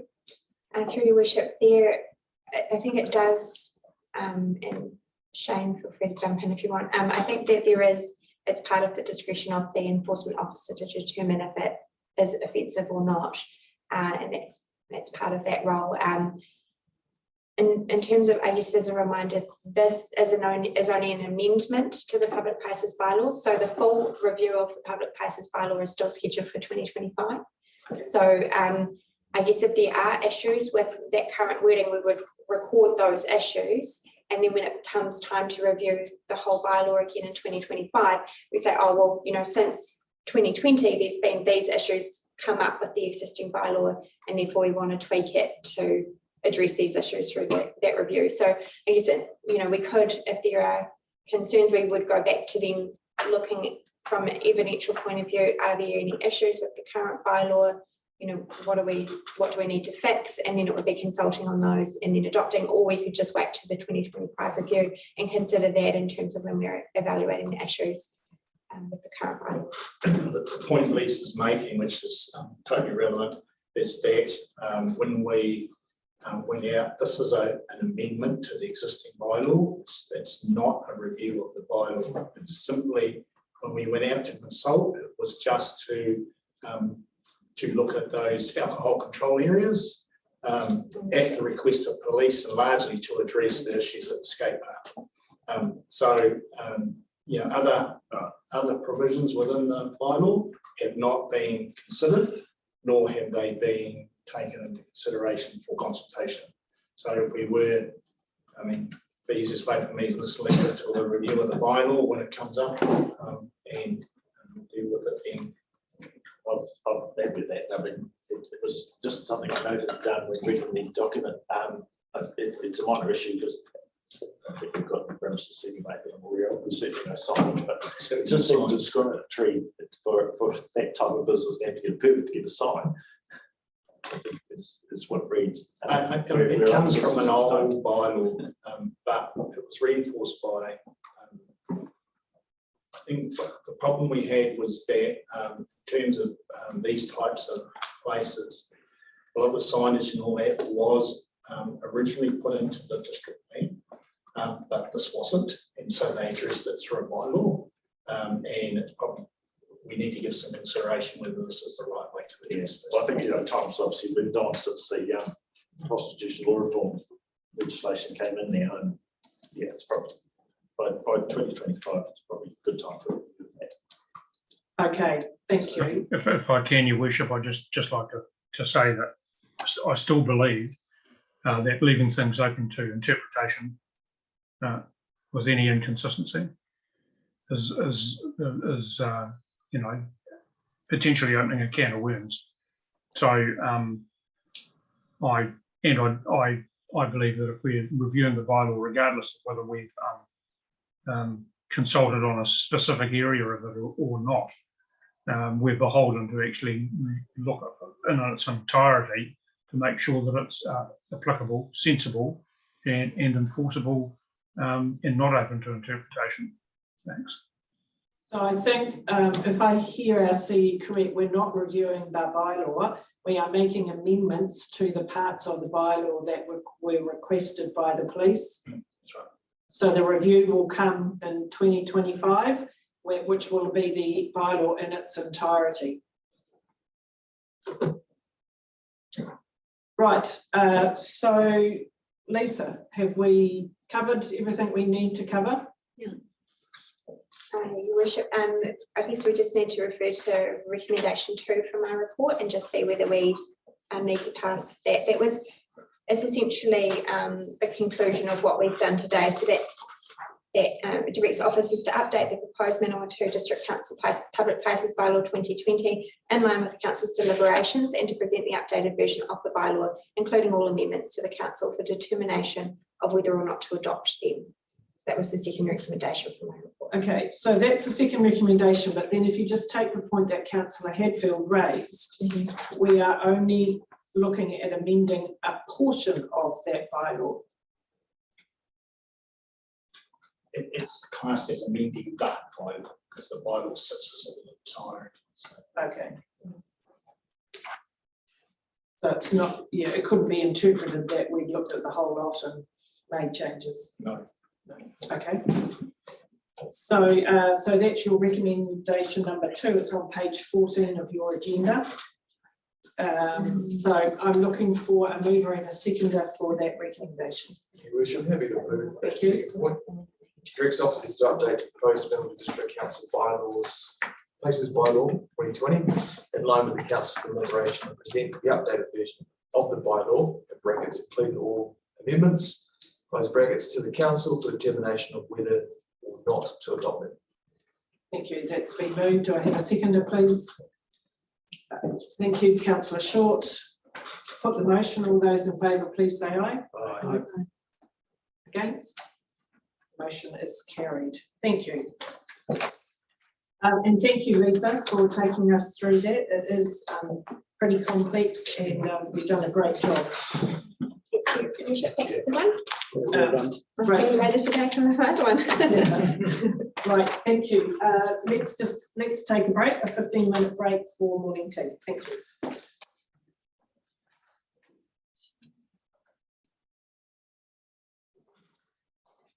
Okay, welcome back. And we're on 11.2, the roading emergency work funding request on page 31.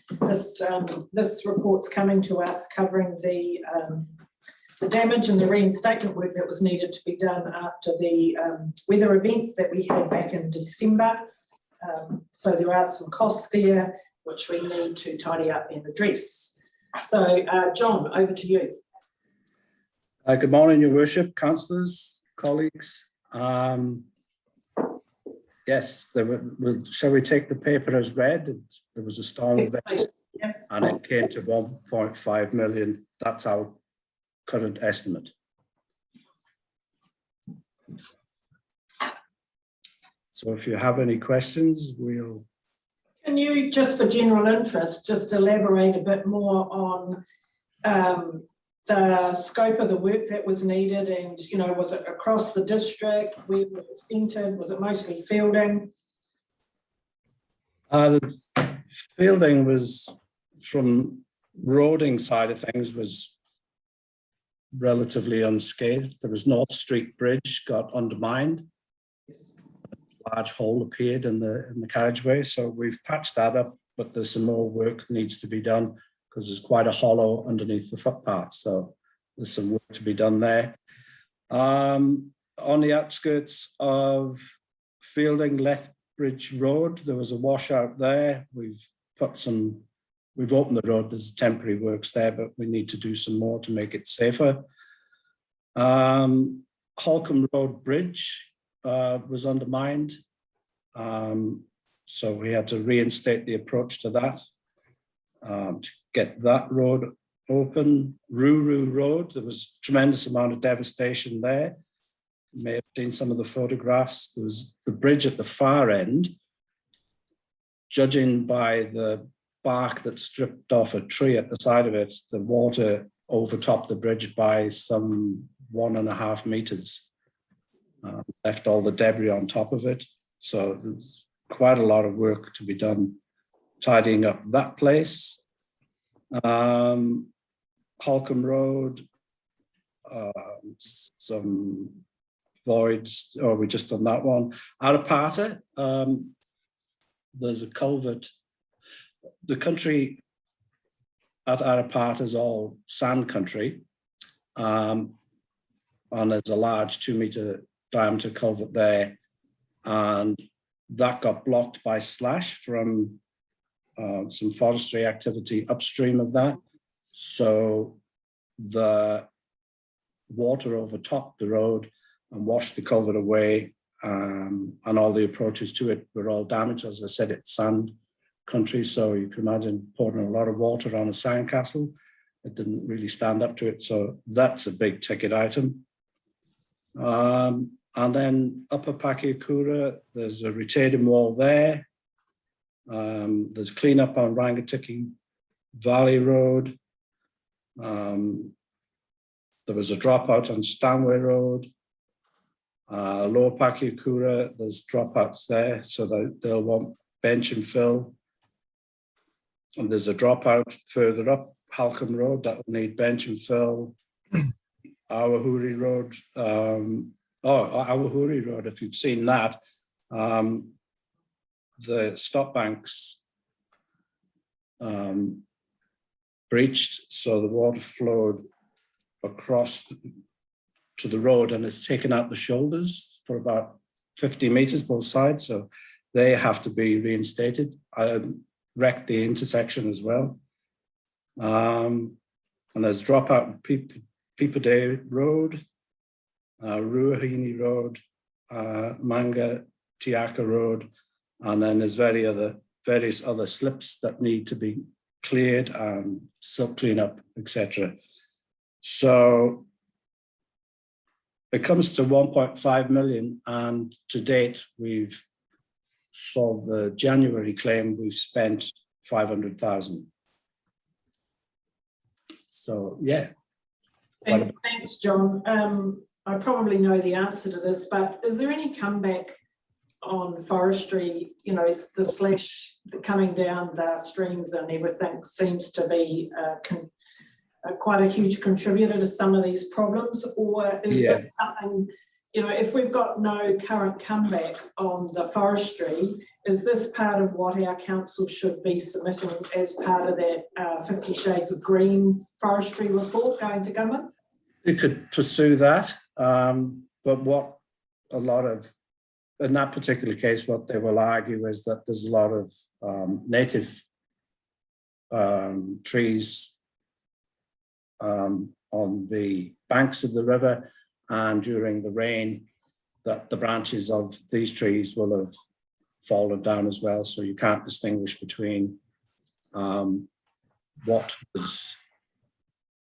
came down the river, whether it was as a result of forestry or of, you know, just natural debris coming from the native forest. Bit of a clue is the ones that have got a nice clean saw mark on them are generally forestry, but difficult to prove.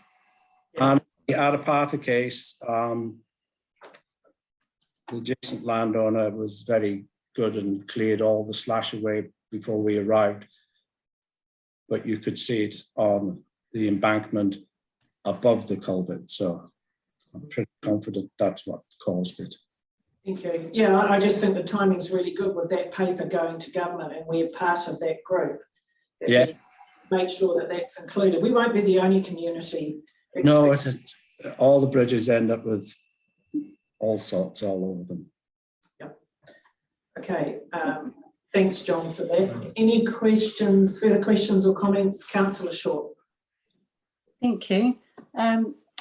Yes, I've certainly seen a lot of the damage. I can't get over how high some of the streams got in such a short period of time. I just wondered, with the NZTA emergency funding, has the amount changed? I thought once it was over $1 million, we got that extra, or is it our share is $1 million? It's on the cusp. It's prudent to assume that you'll only get 53%. Because it works out at 10% of your budget. So it's right on the edge. So I would allow for 53% subsidy, and if we get more, then it's a bonus. So we'll be trying to claim more, is that what you're saying? We've claimed the 1.5, and we've taken a representative of Wakakotahi around and showed them all the damage. And then because it's over $1 million, then it goes through various layers of Wakakotahi to gain approval. And then they will do the FAR calculation, the financial assistance rate calculation, and it's based on 10% of your, if it exceeds 10% of your current maintenance and renewal budget. So it's just on the edge there, so we won't know until they get back to us. Thank you. Councillor Marsh. Yes, thank you, Your Worship. Along the same lines as yours, is there any comeback to Horizons re the breach of the stop banks at Awahuri Road? I don't think so. I just carry on with the job. I don't know if council wants to pursue that, but it would be difficult to mount a case, I would say. Right. And then the next point was, and it's due to the washout on Halcombe Road, just past Simon Manthel's old house. Yeah. Where it's actually eaten into the side of the road. Yeah.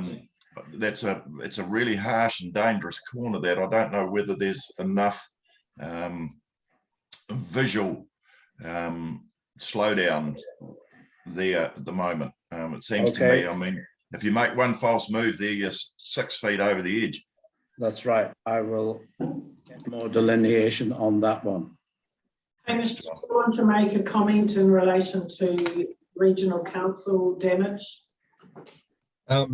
Yeah, thank you, Your Worship. I think John's probably right. I don't think there's a lot of appetite from the regional council to be funding roading repairs and the like. I think if you look at the specifics of the damage to our road, quite justifiably they would argue that a lot of the damage came from the flows of the water from the western side. And the stop bank breach would have compounded it, but wouldn't have caused it. So it was probably a double whammy in there.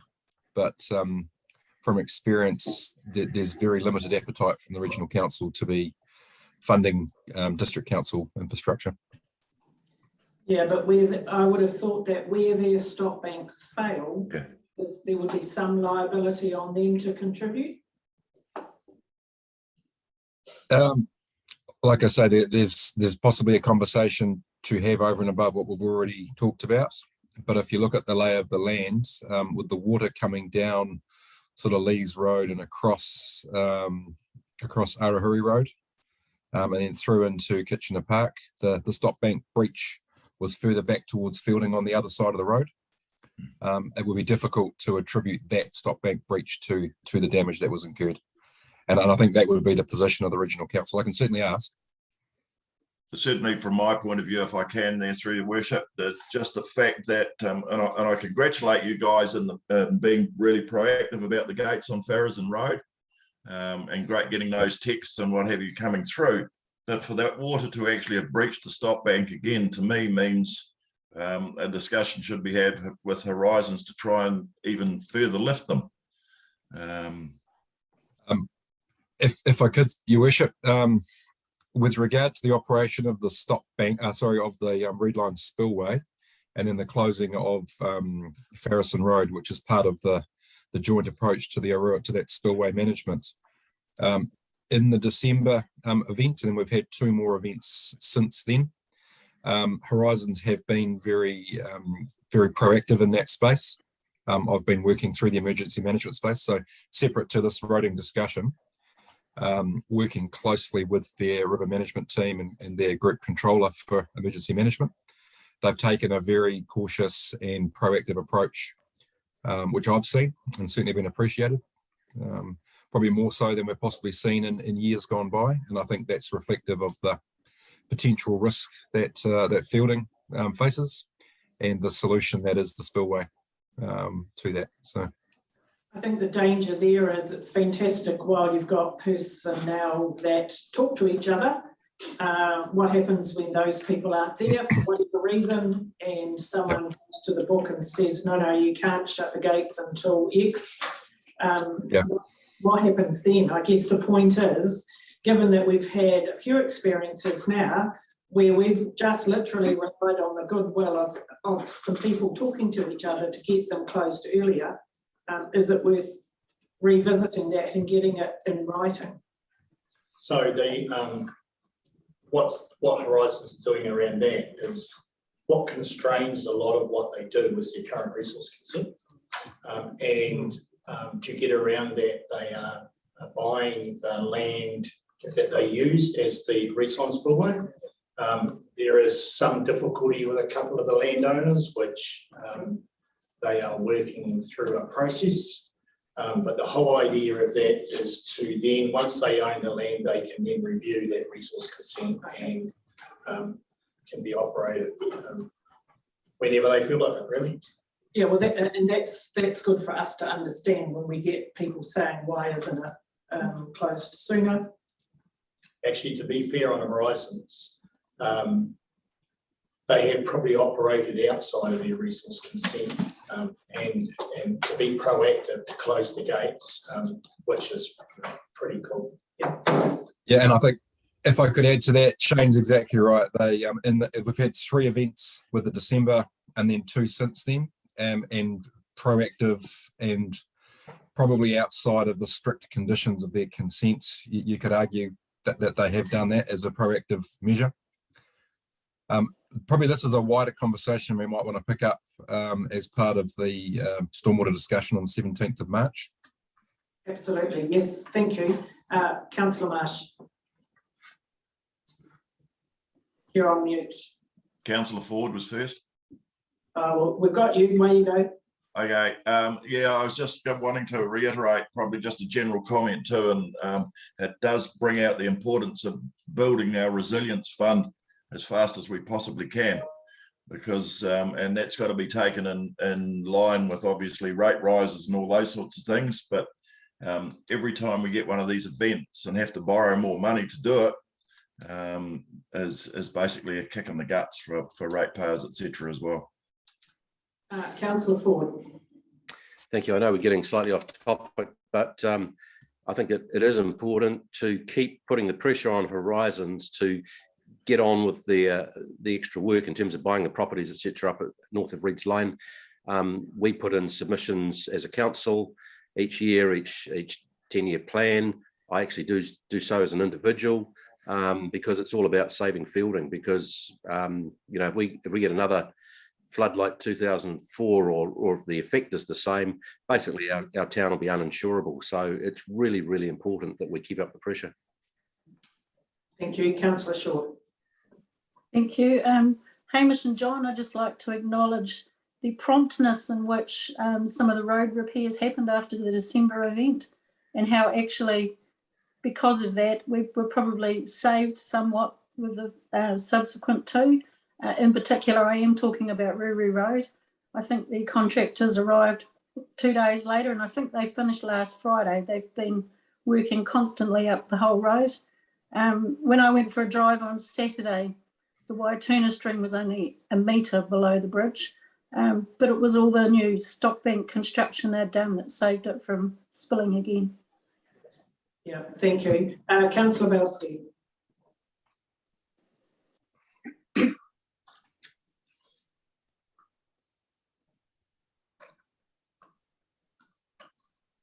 Yeah.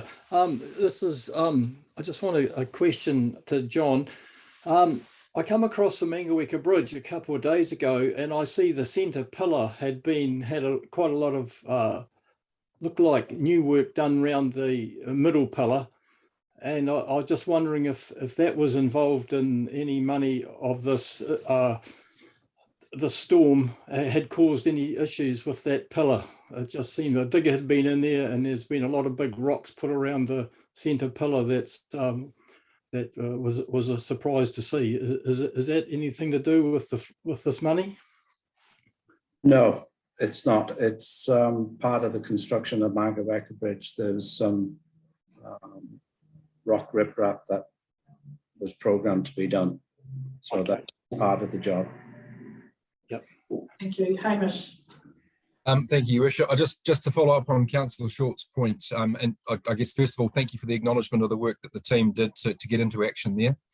And I think it's worth noting too that the Ruru Valley and the road there was a priority, given that there were residents that were cut off.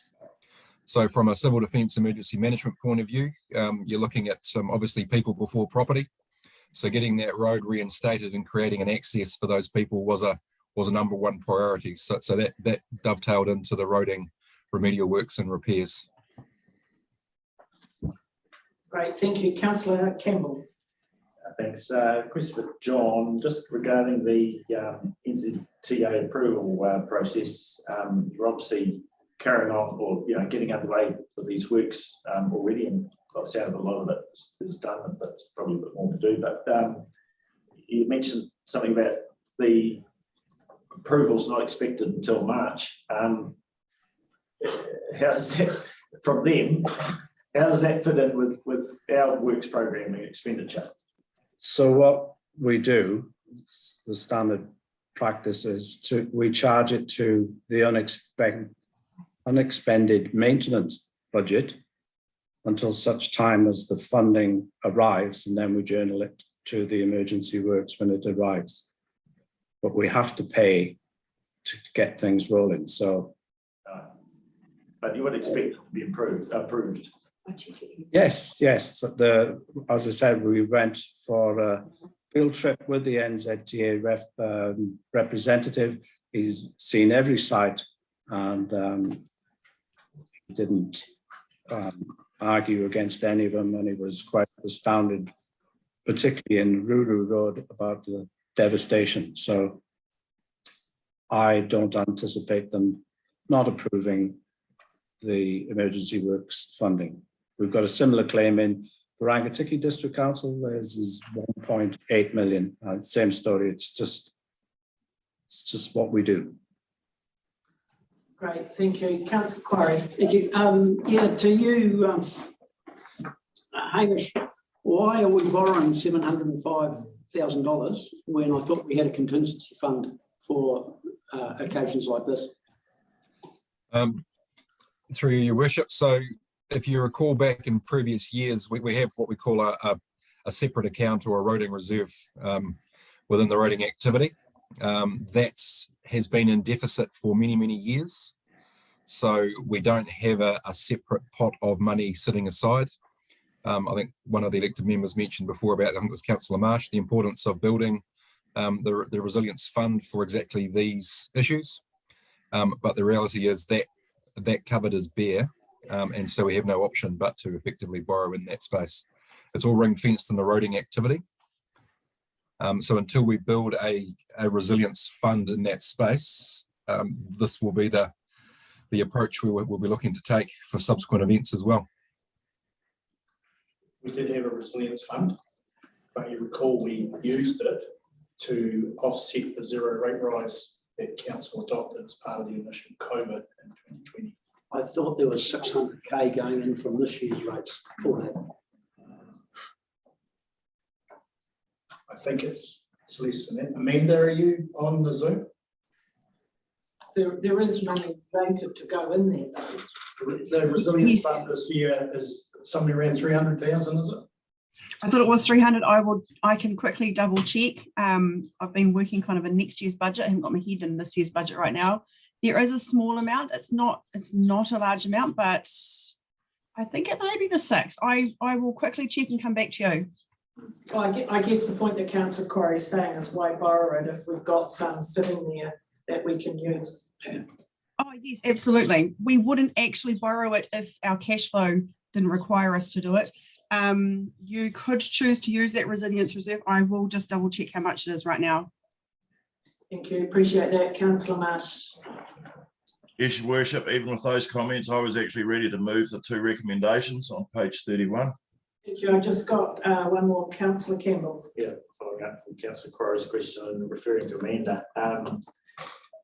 Yeah, look, I'd question the need to borrow it. Looking at the current, for the last quarter's figures, at this stage of the year, we're running at 2.5 million operating surplus over budget. We've got some 8.5 million in the bank, and we've got other reserves of some 237 million. Now, I haven't got a breakdown of those, but look, I reckon there's no need to borrow it.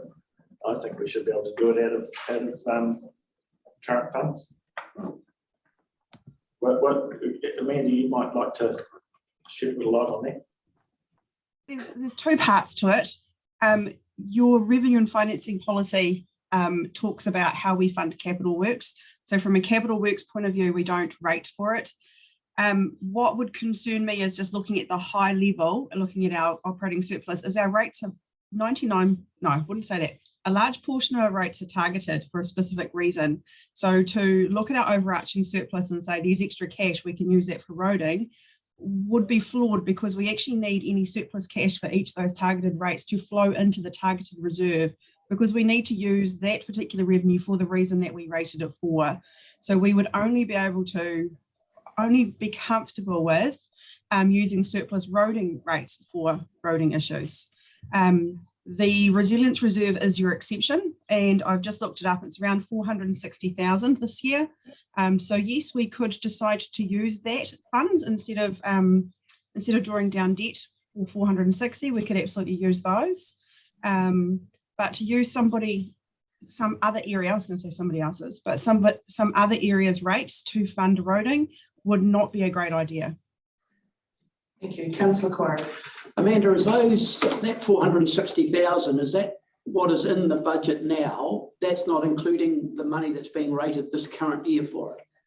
Sorry, I'm talking about this current year. So this current year we rated 460, I think it's 467, but I'll say 460. Because we wanted to start to replenish it, but you didn't want to go over certain rates increase percentage. So it was kind of the little balancing figure. It's 460. We are rating a resilience reserve next year as well, but I can't use next year's revenue to pay for this year's costs. Thank you. Okay, so there is 460 in that fund that we could use. Okay, which if that's the way we want to go, we'll need to tweak some of the wording around the recommendation. Now, where did I get to? Councillor Marsh, you were ready Yep, to... I'm still happy to move the recommendation, and that's purely and simply on the grounds, even though we've got that 460,000 sitting there, we are currently starting or end of February, beginning of March. We've got a winter coming up.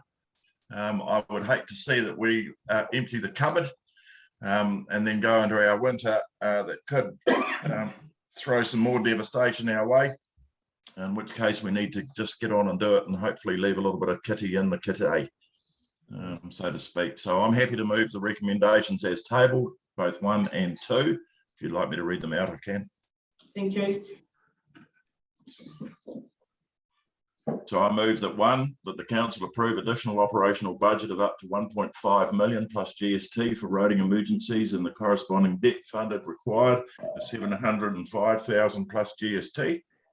And 2, that the council note 53% of this cost, being 795,000 plus GST, will be funded by Waka Kotahi on acceptance of the application, New Zealand Transport Agency, and the remaining local share being 47%, being 705 plus GST, is funded by way of a loan raised within the roading activity. Thank you. Councillor Quarry, you're happy to second that? No, I was going to move an amendment. Thank you. Do I have a seconder for that motion? I do, up there. Councillor Ford, thank you. Seconder for that motion. Councillor Quarry. Your Worship, I'd like to move an amendment that 705,000 be reduced to to 305,000 to be drawn down as a loan, and the 400,000 to come out of the reserve fund. Okay, so that's an amendment to that motion. Do I have a seconder for that? I was thinking that, subject to Amanda confirming that that's the amount of the reserve. It won't be until the end of the financial year, so it's not there now. That's what we're allowed for this financial year, so it's not sitting there now. Okay, so I guess it's a question of timing of when we need to pay the bills versus the interest rate now and what we think it might be later on if we need to borrow money because we've used the resilience here. But is it something you want to comment on for us before we decide, Amanda? Yes, Your Worship, that is a really good point that I was sort of milling over, is the interest rates right now are quite low. If we borrow now, we're borrowing at a low interest rate. To be fair, we don't borrow everything we need. We only actually borrow as required. So it's not like we would go and draw down the money right now. We'd only draw it down if we're required based on our cash flow. There is the risk if you use all of that resilience reserve, because that resilience reserve is not just for flood events, it was also for unknown or unexpected community requests. In the past, you've used it for a couple of other kind of really cool things that the community have come and asked for. It's really your money to actually be able to use for those unallocated. We have specifically in our financial strategy, last LTP and this LTP, we've allowed a $5 million buffer in our debt cap to allow for this kind of response. This is how we have dealt with this through our financial strategy and allowed for it through the financial strategy. It's what we were intending at the time when we did this. Yeah. Okay, thank you. Councillor Hadfield. Yeah, thanks for that explanation, Amanda. I too had concerns about the fact that interest rates could rise. So thanks for the process around that.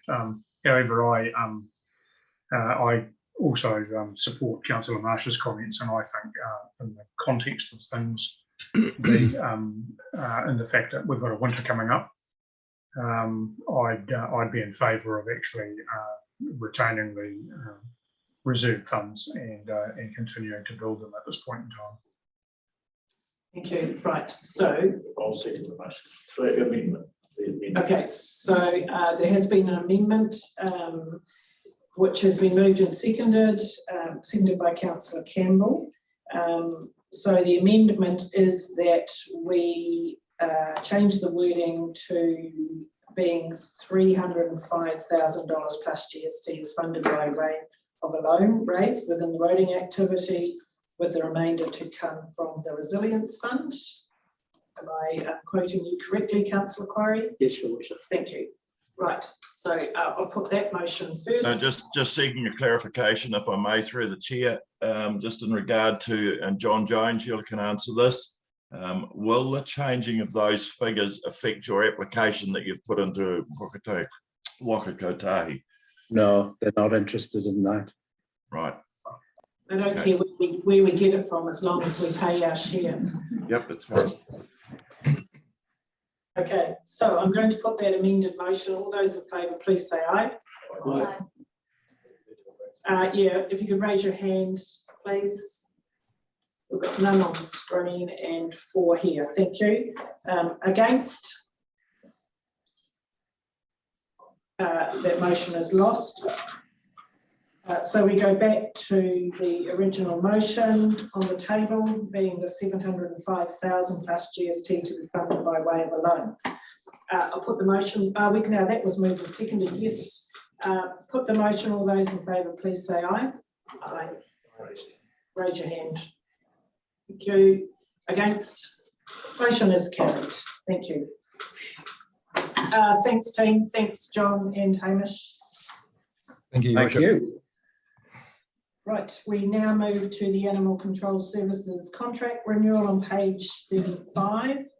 And you'll see that this is retrospective due to a couple of factors internally. There's no proposed changes to this contract. Now we've got Carol here, so welcome Carol, I'll hand it over to you.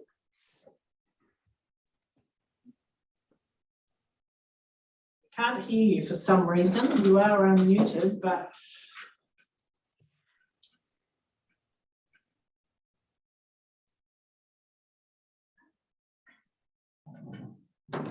no.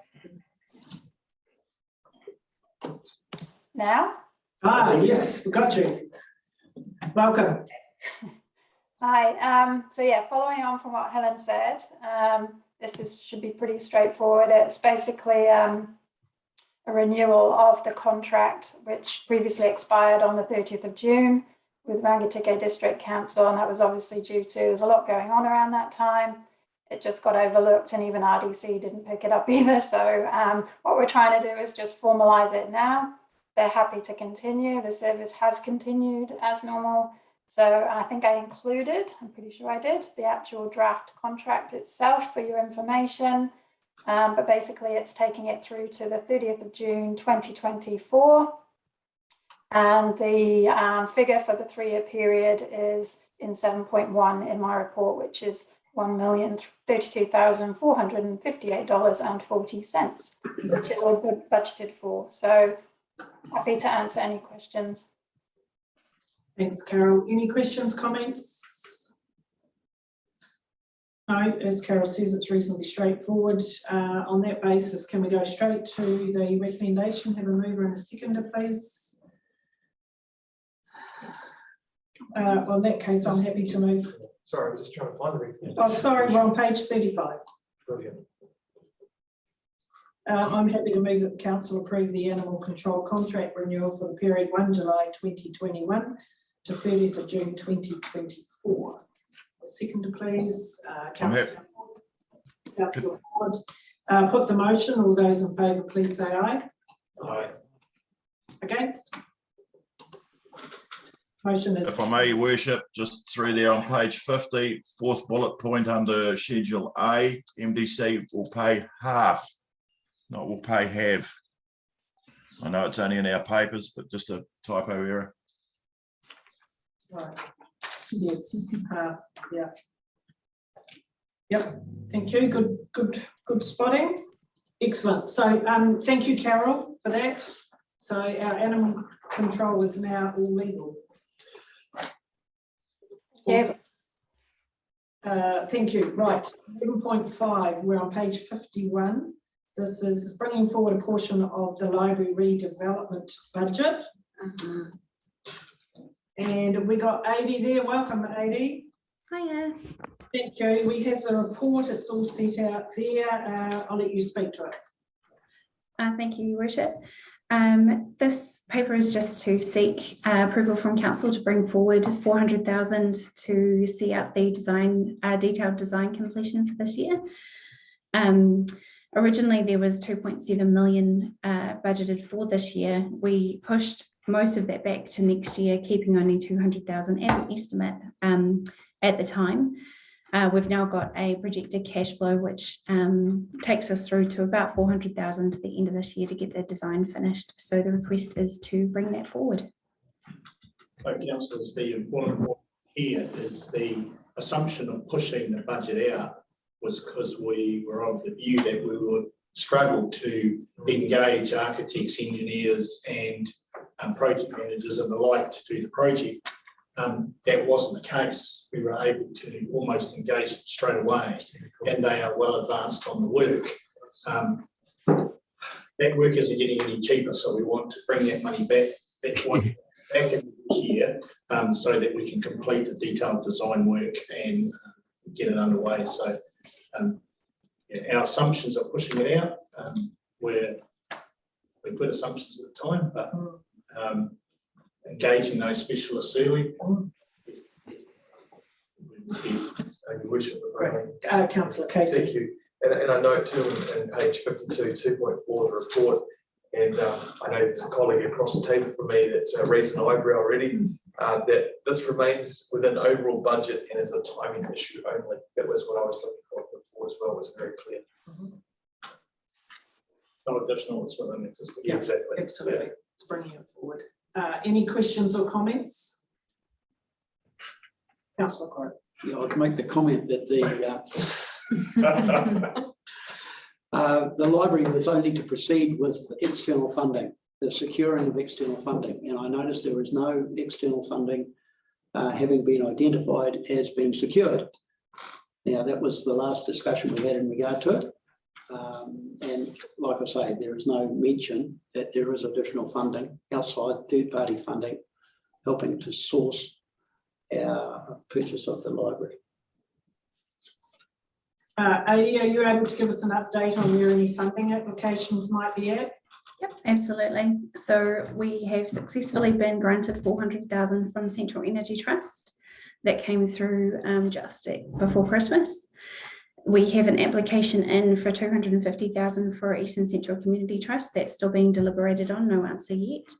And we have an application going in for 400,000 to Lotteries Commission, but that doesn't close until the 2nd of March.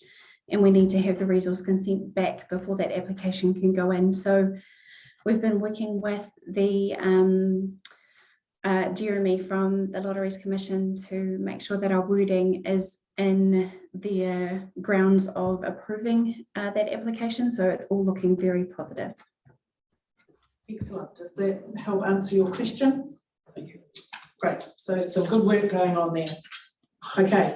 Any other questions, comments before we go to the recommendation on page 51? If not, can I have a mover and a seconder, please, for that recommendation? Yeah, Your Worship, I'm very happy to move that. And the council approved bringing forward the 400,000 from the library redevelopment project budget in the 2022/23 financial year to this year's 2021/22 financial year, noting that this budget was included in year 1 of the 21 to 31 10-year plan, but was rephrased into the 2022/23 due to implementations, difficulties, and contract availability. Thank you. Mover, do I have a seconder, please? Councillor Marsh, thank you. I'll put the motion. All those in favour, please say aye. Aye. Aye. Raise your hand. Yep. Excellent. Against? No. The motion is carried. Thank you. Let's hope that project continues to progress at that speed. Would be great. Thank you, Adi, for all your good work. Right, 11.4, we are on to the Community Committee and Youth Council minutes. They have been tabled there, you've read them. All I'm going to do is just go through the liaison councillors to highlight anything, acknowledging that these minutes, some of them, not all of them, are a bit older and that our community committees have met since then. So the first one up, Councillor G. Taylor, Youth Council. Do you just want me to talk about what we're up to right now?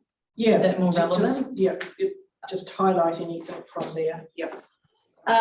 So the Youth Council are obviously not able to meet in person at the moment. So we have been meeting via Zoom. Steve has also undertaken some training with the new youth councillors that occurred on Friday night, also via Zoom, and we are she's informed me today that she's managed to find an opportunity to pilot leadership training for our chair and our deputy chair through what's the company called, Steve? Government Solutions. Government Solutions, and they are part, so that we're going to be part of the pilot for youth council training, which is really cool for our chair and deputy chair, and a way for NBC to sort of give back some leadership skills outside of what we can provide at meetings. So that's exciting. Other than that, a lot of our staff is on hold until we know what's happening with COVID, which is frustrating because we have meetings about what we're going to do when it happens, but it's just when it happens. And so, yeah. Great. Thank you. Can I make any questions? Yes. Yeah, just a note through the Chief Executive. Just really appreciate Steve's hard work in the background. Huge amount of and has taken some heavy lifting of the council, and or certainly from this councillor's point of view, I really do appreciate what you did, Steve. Thank you so much. Absolutely. Thank you. Thank you. And Lynn, is it appropriate? I'm just thinking there while we're tying all this youth stuff up. Can you just give us a quick update on where we're at with the youth ambassador role? Yeah, sure. So I spoke with Your Worship and also Councillor Casey and also Heather, and we just to get an idea of what the concept of was of the youth ambassador, and we're just pulling that together now in the JD that then we will go to market, or we'll put the JD back to the as well. That we got it right. Nice. And then we will go out to market for that position as soon as possible. Okay. And is that position going to be full-time? Is that what is envisaged, or start as part-time? Or it starts as part-time, okay, and it moves to full-time in the new financial year. Yeah. Okay, excellent. Great, that'll be a good step forward. Right, moving on. Rangawahia, Councillor Hadfield. Yep, just a couple of things. Obviously, there was a bit of feedback from the last meeting. And forgive me if I've missed one or two bits of feedback over Christmas and stuff. Probably to Hamish, the comment that was made around Higgins' inefficiency of standing around looking at cones. And I think in those minutes there's, I presume that I'll get a spreadsheet update before I attend the Rangi meeting next week on those items on page 68. Would that be the case? If that's directed at me, Councillor, yes, that's correct. That's all I need then. I'll look forward to the update. Great, thank you, Councillor Belsky. Just a little update on naming of the bridges. Council has, Hamish's team has given me the go-ahead to name the bridges, but it was much more complicated than I ever thought, and it's quite a few bridges and quite a few culverts, and basically not little culverts, of course, but the bigger ones that have got sides to them, and putting it all on a spreadsheet and naming them all systematically has turned out a lot bigger than I ever thought, and so Mary has found a app that works really well. So we're in the process of doing that. So when it does go to Hamish's team, it's straightforward and very clear. So I'll take the rap for not getting that done earlier for Apathy and Rangawahia's request. Thank you. Thank you. Councillor G. Taylor. Yeah, I feel like this is not just specific to Rangawahia, but I feel like Rangawahia, there's a lot of roading experts in that committee. But action point number 8, MDC notes comments regarding Higgins contractors, item 16. That is disappointing, and there was significant discussion about that. Am I right, Councillor Hadfield, around the actual efficiency of works going on there?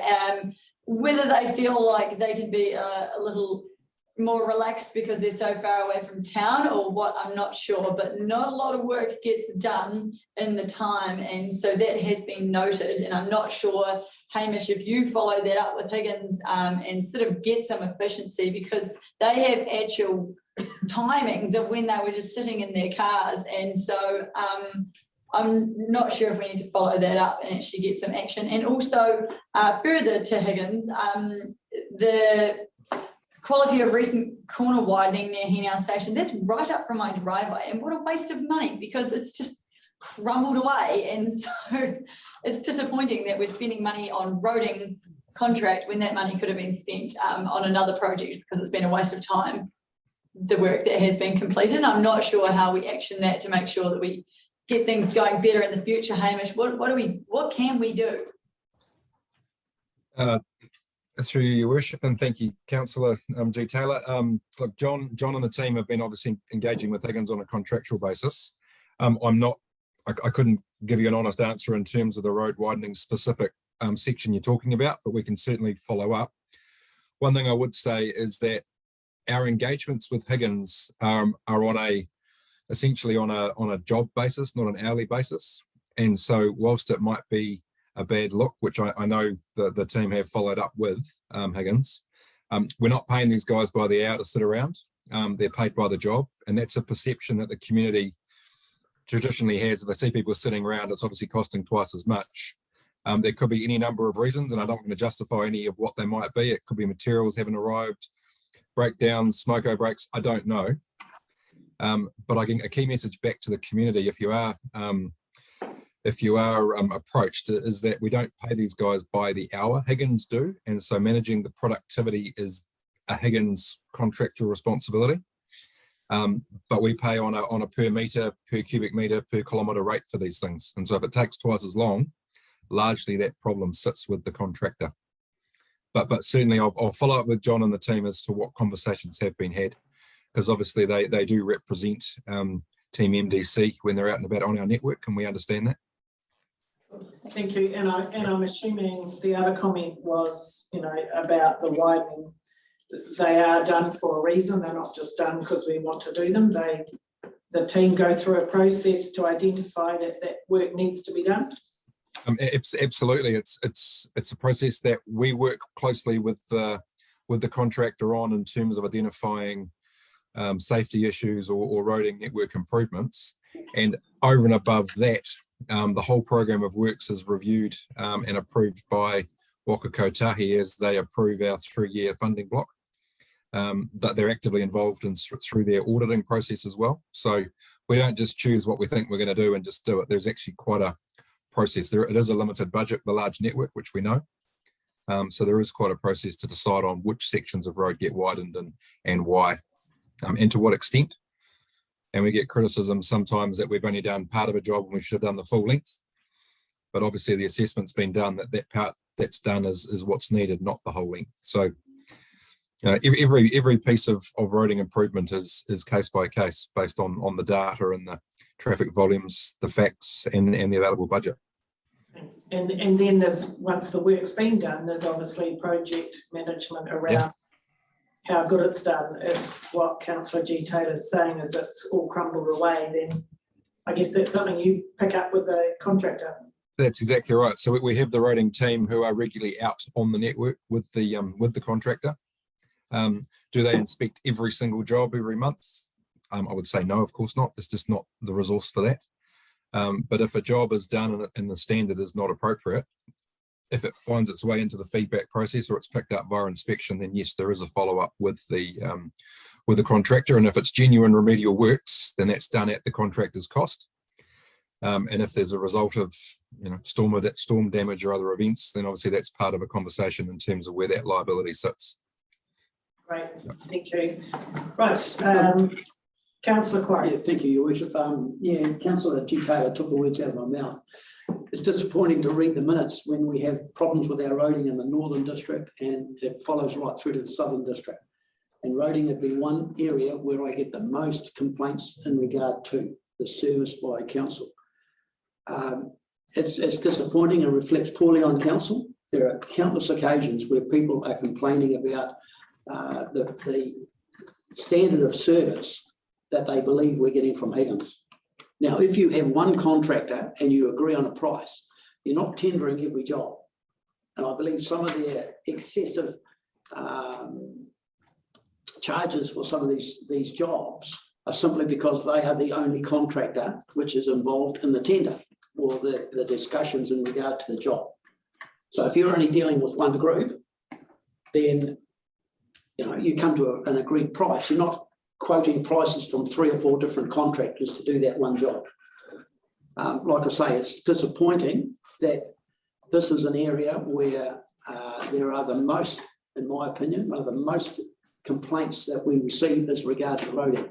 And it doesn't matter whether it's the top of the district or the bottom, roading comes up and comes up as an inefficient use of our ratepayers' money. Like I say, it's disappointing to forever, whenever rather you go somewhere, you get an earful in regard to the quality of the roading that's taking place. The road not far from us, it's been dug up 3 times. Okay.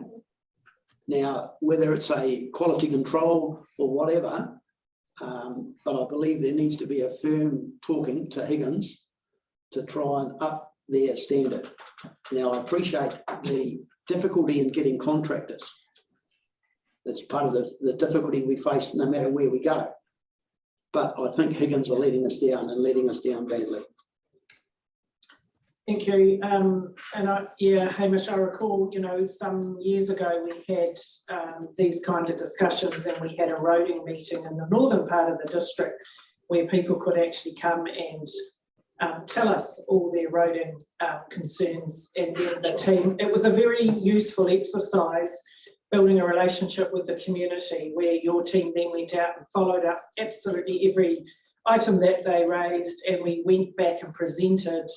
And I recall that it was a really good exercise because it showed to the community that their perception of issues wasn't always the case.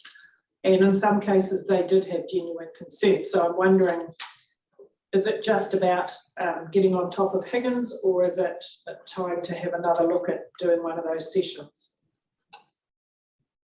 Hamish. I guess anything's an option. My suggestion might be that if we've got a series of community committee meetings that are happening anyway, we could piggyback on that. I don't see the value in having 3 or 4 or 5 meetings around the district if the problems are isolated. And I take Councillor Quarry's point and what he's hearing when he's out and about. There is a perception thing. Some of it's a level of service in terms of what people's expectations are. That's simply not in the budget or the work program. But the one point, Councillor Quarry, you raised, which I needed to highlight, is in terms of, I think the impression that you're giving is that we're sort of only going to Higgins and they're charging us what they want, job by job.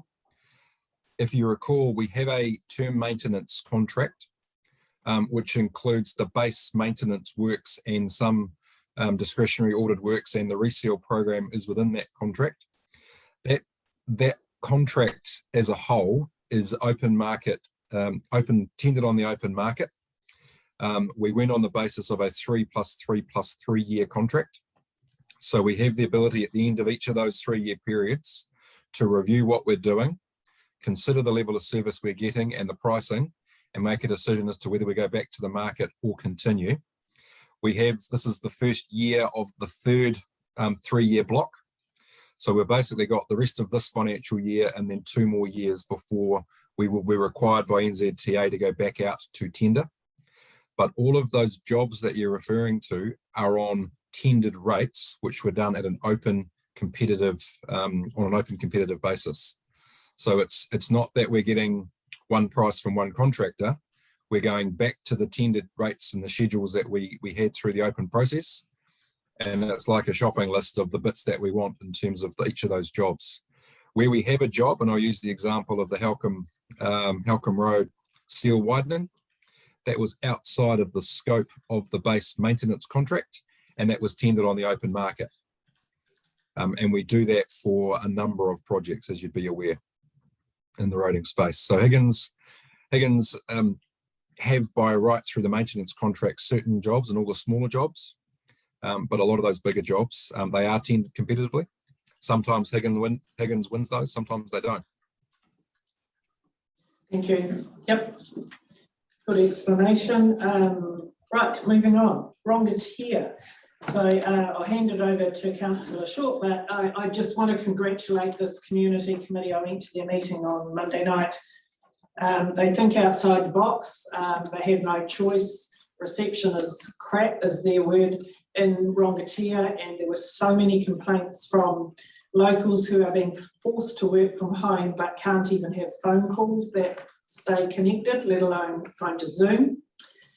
So they're very frustrated about that. But given that they can't do that, they can't do their community committee meetings by Zoom. So they were sitting outside in the gazebo, in the square, and with great ventilation, 1 metre apart, and it was great. And the good part was when it got a bit cold and a bit dark, it was time to go home. So Councillor Short. Thank you. Yes, Margaret Giles would have been chuffed to see that the community committee meeting was being held in the gazebo, I am sure. Nothing really to add other than they're very pleased that the $10,000 seed funding has made the draft of the annual plan, and Kim, who's the project leader, has got a meeting coming up with Janine to work out which entity they are going to apply to third-party funders. Because the library is doing these big applications, we can't use the council, so that will be the next hurdle to get through. Once we get that nailed, I think we'll be away. Okay, great. Thank you so much. Cheltenham, Councillor G. Taylor. Yes, so we had a meeting. This is the December ones. Yes. We have also met in February. What is this one talking about? Well, at the moment, the hall is probably a topic of discussion, as there have been a crew which are opposed to the vaccine, which have been holding up the hall's financial accounts lately because they've been hiring it for their meetings, but now they are unable to use it due to the red light. So that's disappointing. Armidale is just an ongoing concern with the bridge. They're hoping that the Defence Force will dismantle and remove it, refurbish it and put it back, but they're thinking that that will be a few years down the track, possibly.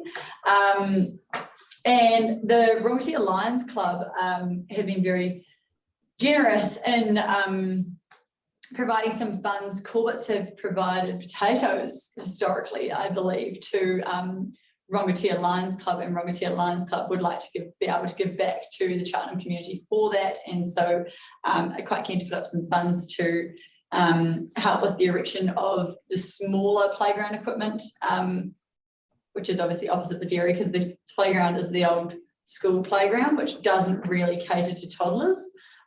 So that's the next big project, really. Excellent. Sanson, Councillor Quarry. No, they're just ticking along. They're upset about the roading, of course, and the wondering when the survey in regard to the traffic flow from Cemetery Road going into Sanson was going to be completed. Time goes on. Upset about the intersection of State Highway 1, State Highway 3 intersection. Not much we can do about that, but yeah. Thank you. Is there an update, Hamish, on the survey? I thought we had dealt with that one. I'm sorry, your worship, I don't have that information in front of me, but I can certainly find out. Great, thank you. It's just something that comes up regularly from them. Hamatani Beach, Councillor Campbell. Yes, this has been much more enjoyable committee to attend the last few months than it was a year ago. Functioning very well now, and they're getting very strong attendances to the meetings, which is excellent. There are a number of recurring topics that keep coming up over the recent months, and these include the public behaviour on the beach, mainly people fires and speeding on the beach, traffic issues there. There's issues around sand removal in the village. Car got stuck outside the Cosy Club from sand that had blown in there one day. The recycling depot is on every agenda. They would quite like a bit of work done there to perhaps push abandonment off the street if that's possible. I think works that's been looked at. And the stormwater issues, this rain events there's lakes really on the street, so I understand you're looking at that, Hamish, and addressing those things. So the relationship, I think, between that committee and the council is much better than it was, and things are happening there, and they're much happier than they were. Yeah, I can confirm that. A couple of meetings I've been to, yeah, it's been well led, and yeah, it's good. It's good to see. And at the last meeting, what was also good to see was there was some few not permanent residents who came along. They just have a batch there, but they came along and were interested and wanted to be on the mailing list. And so that's good. Really good. Right. So there is a recommendation on page 55. If I could have a mover and a seconder, please, for that. Councillor Belsky. Could I just add, Apity, just a little quick update? Just basically, they had a meeting in January, and they've decided to go ahead with the sports on the last Saturday of February. It's going to be pretty strictly run and under the red light system, and but I think there's two divisions. There's the sharing side, and then there's the sports side, which are going to be separate. And I think that there's a food issue, but they've gone through all that. So at the moment, the Apathy Sports is going ahead. Thank you. Thank you. Right. I'll move Thank you. that the council receive the minutes of the community committees and Manawatu Youth Council. Thank you. I'll have to second that. All those in favour, please say aye. Aye. Against? Motion is carried. Councillor Marsh, sorry, did you have something to add? Nothing at all, Your Worship. No, excellent.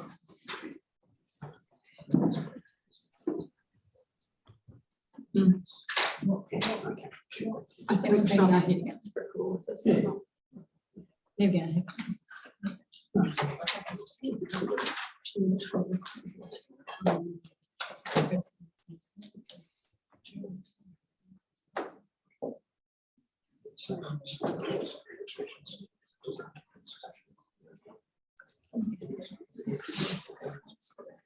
Okay, right, it's just been brought to our attention that we've slipped up, that in our workshop agenda, we had some guests who were zooming in to join us at 10:30, and of course we're way over time, so they are there. So what I'm suggesting is that we adjourn our council meeting for the time being and switch to item 1 on our workshop, which is the right. We will reconvene our meeting. Where did we get to? Right, we are up to item 12, consideration of late items, and we have one approved for Councillor Casey. Thank you, Your Worship. Thank you, colleagues, for allowing me to include this late item. We'll have the opportunity to be in this space. I really appreciate that. Look, I wish to express my deep concerns about our stormwater network across Fielding. As I have one of only 2 resident Fielding Ward councillors, I witnessed firsthand the network's inability to handle climate change like levels of rainfall. I would encourage this council and the new council post-elections to focus on the task at hand regarding our stormwater network. 3 waters will happen, but not until at least 2024. We still need to address our issues now. Stormwater network report is now overdue, but I do understand that's coming in the next couple of weeks. So I'd like to acknowledge that as well. I'd like us to reinstate renewals and maintenance levels where fiscally appropriate. We've had 2 reasonable events in the last 3 months. Waiting for central government to sort out 3 waters won't help us right now. So my statement is just really just to bring our focus back on to what we need to cover now. Acknowledging the work that's been done in the 3 waters space is fine. But it's right here and it's right now that really matters. Thank you so much for allowing me to speak, Council.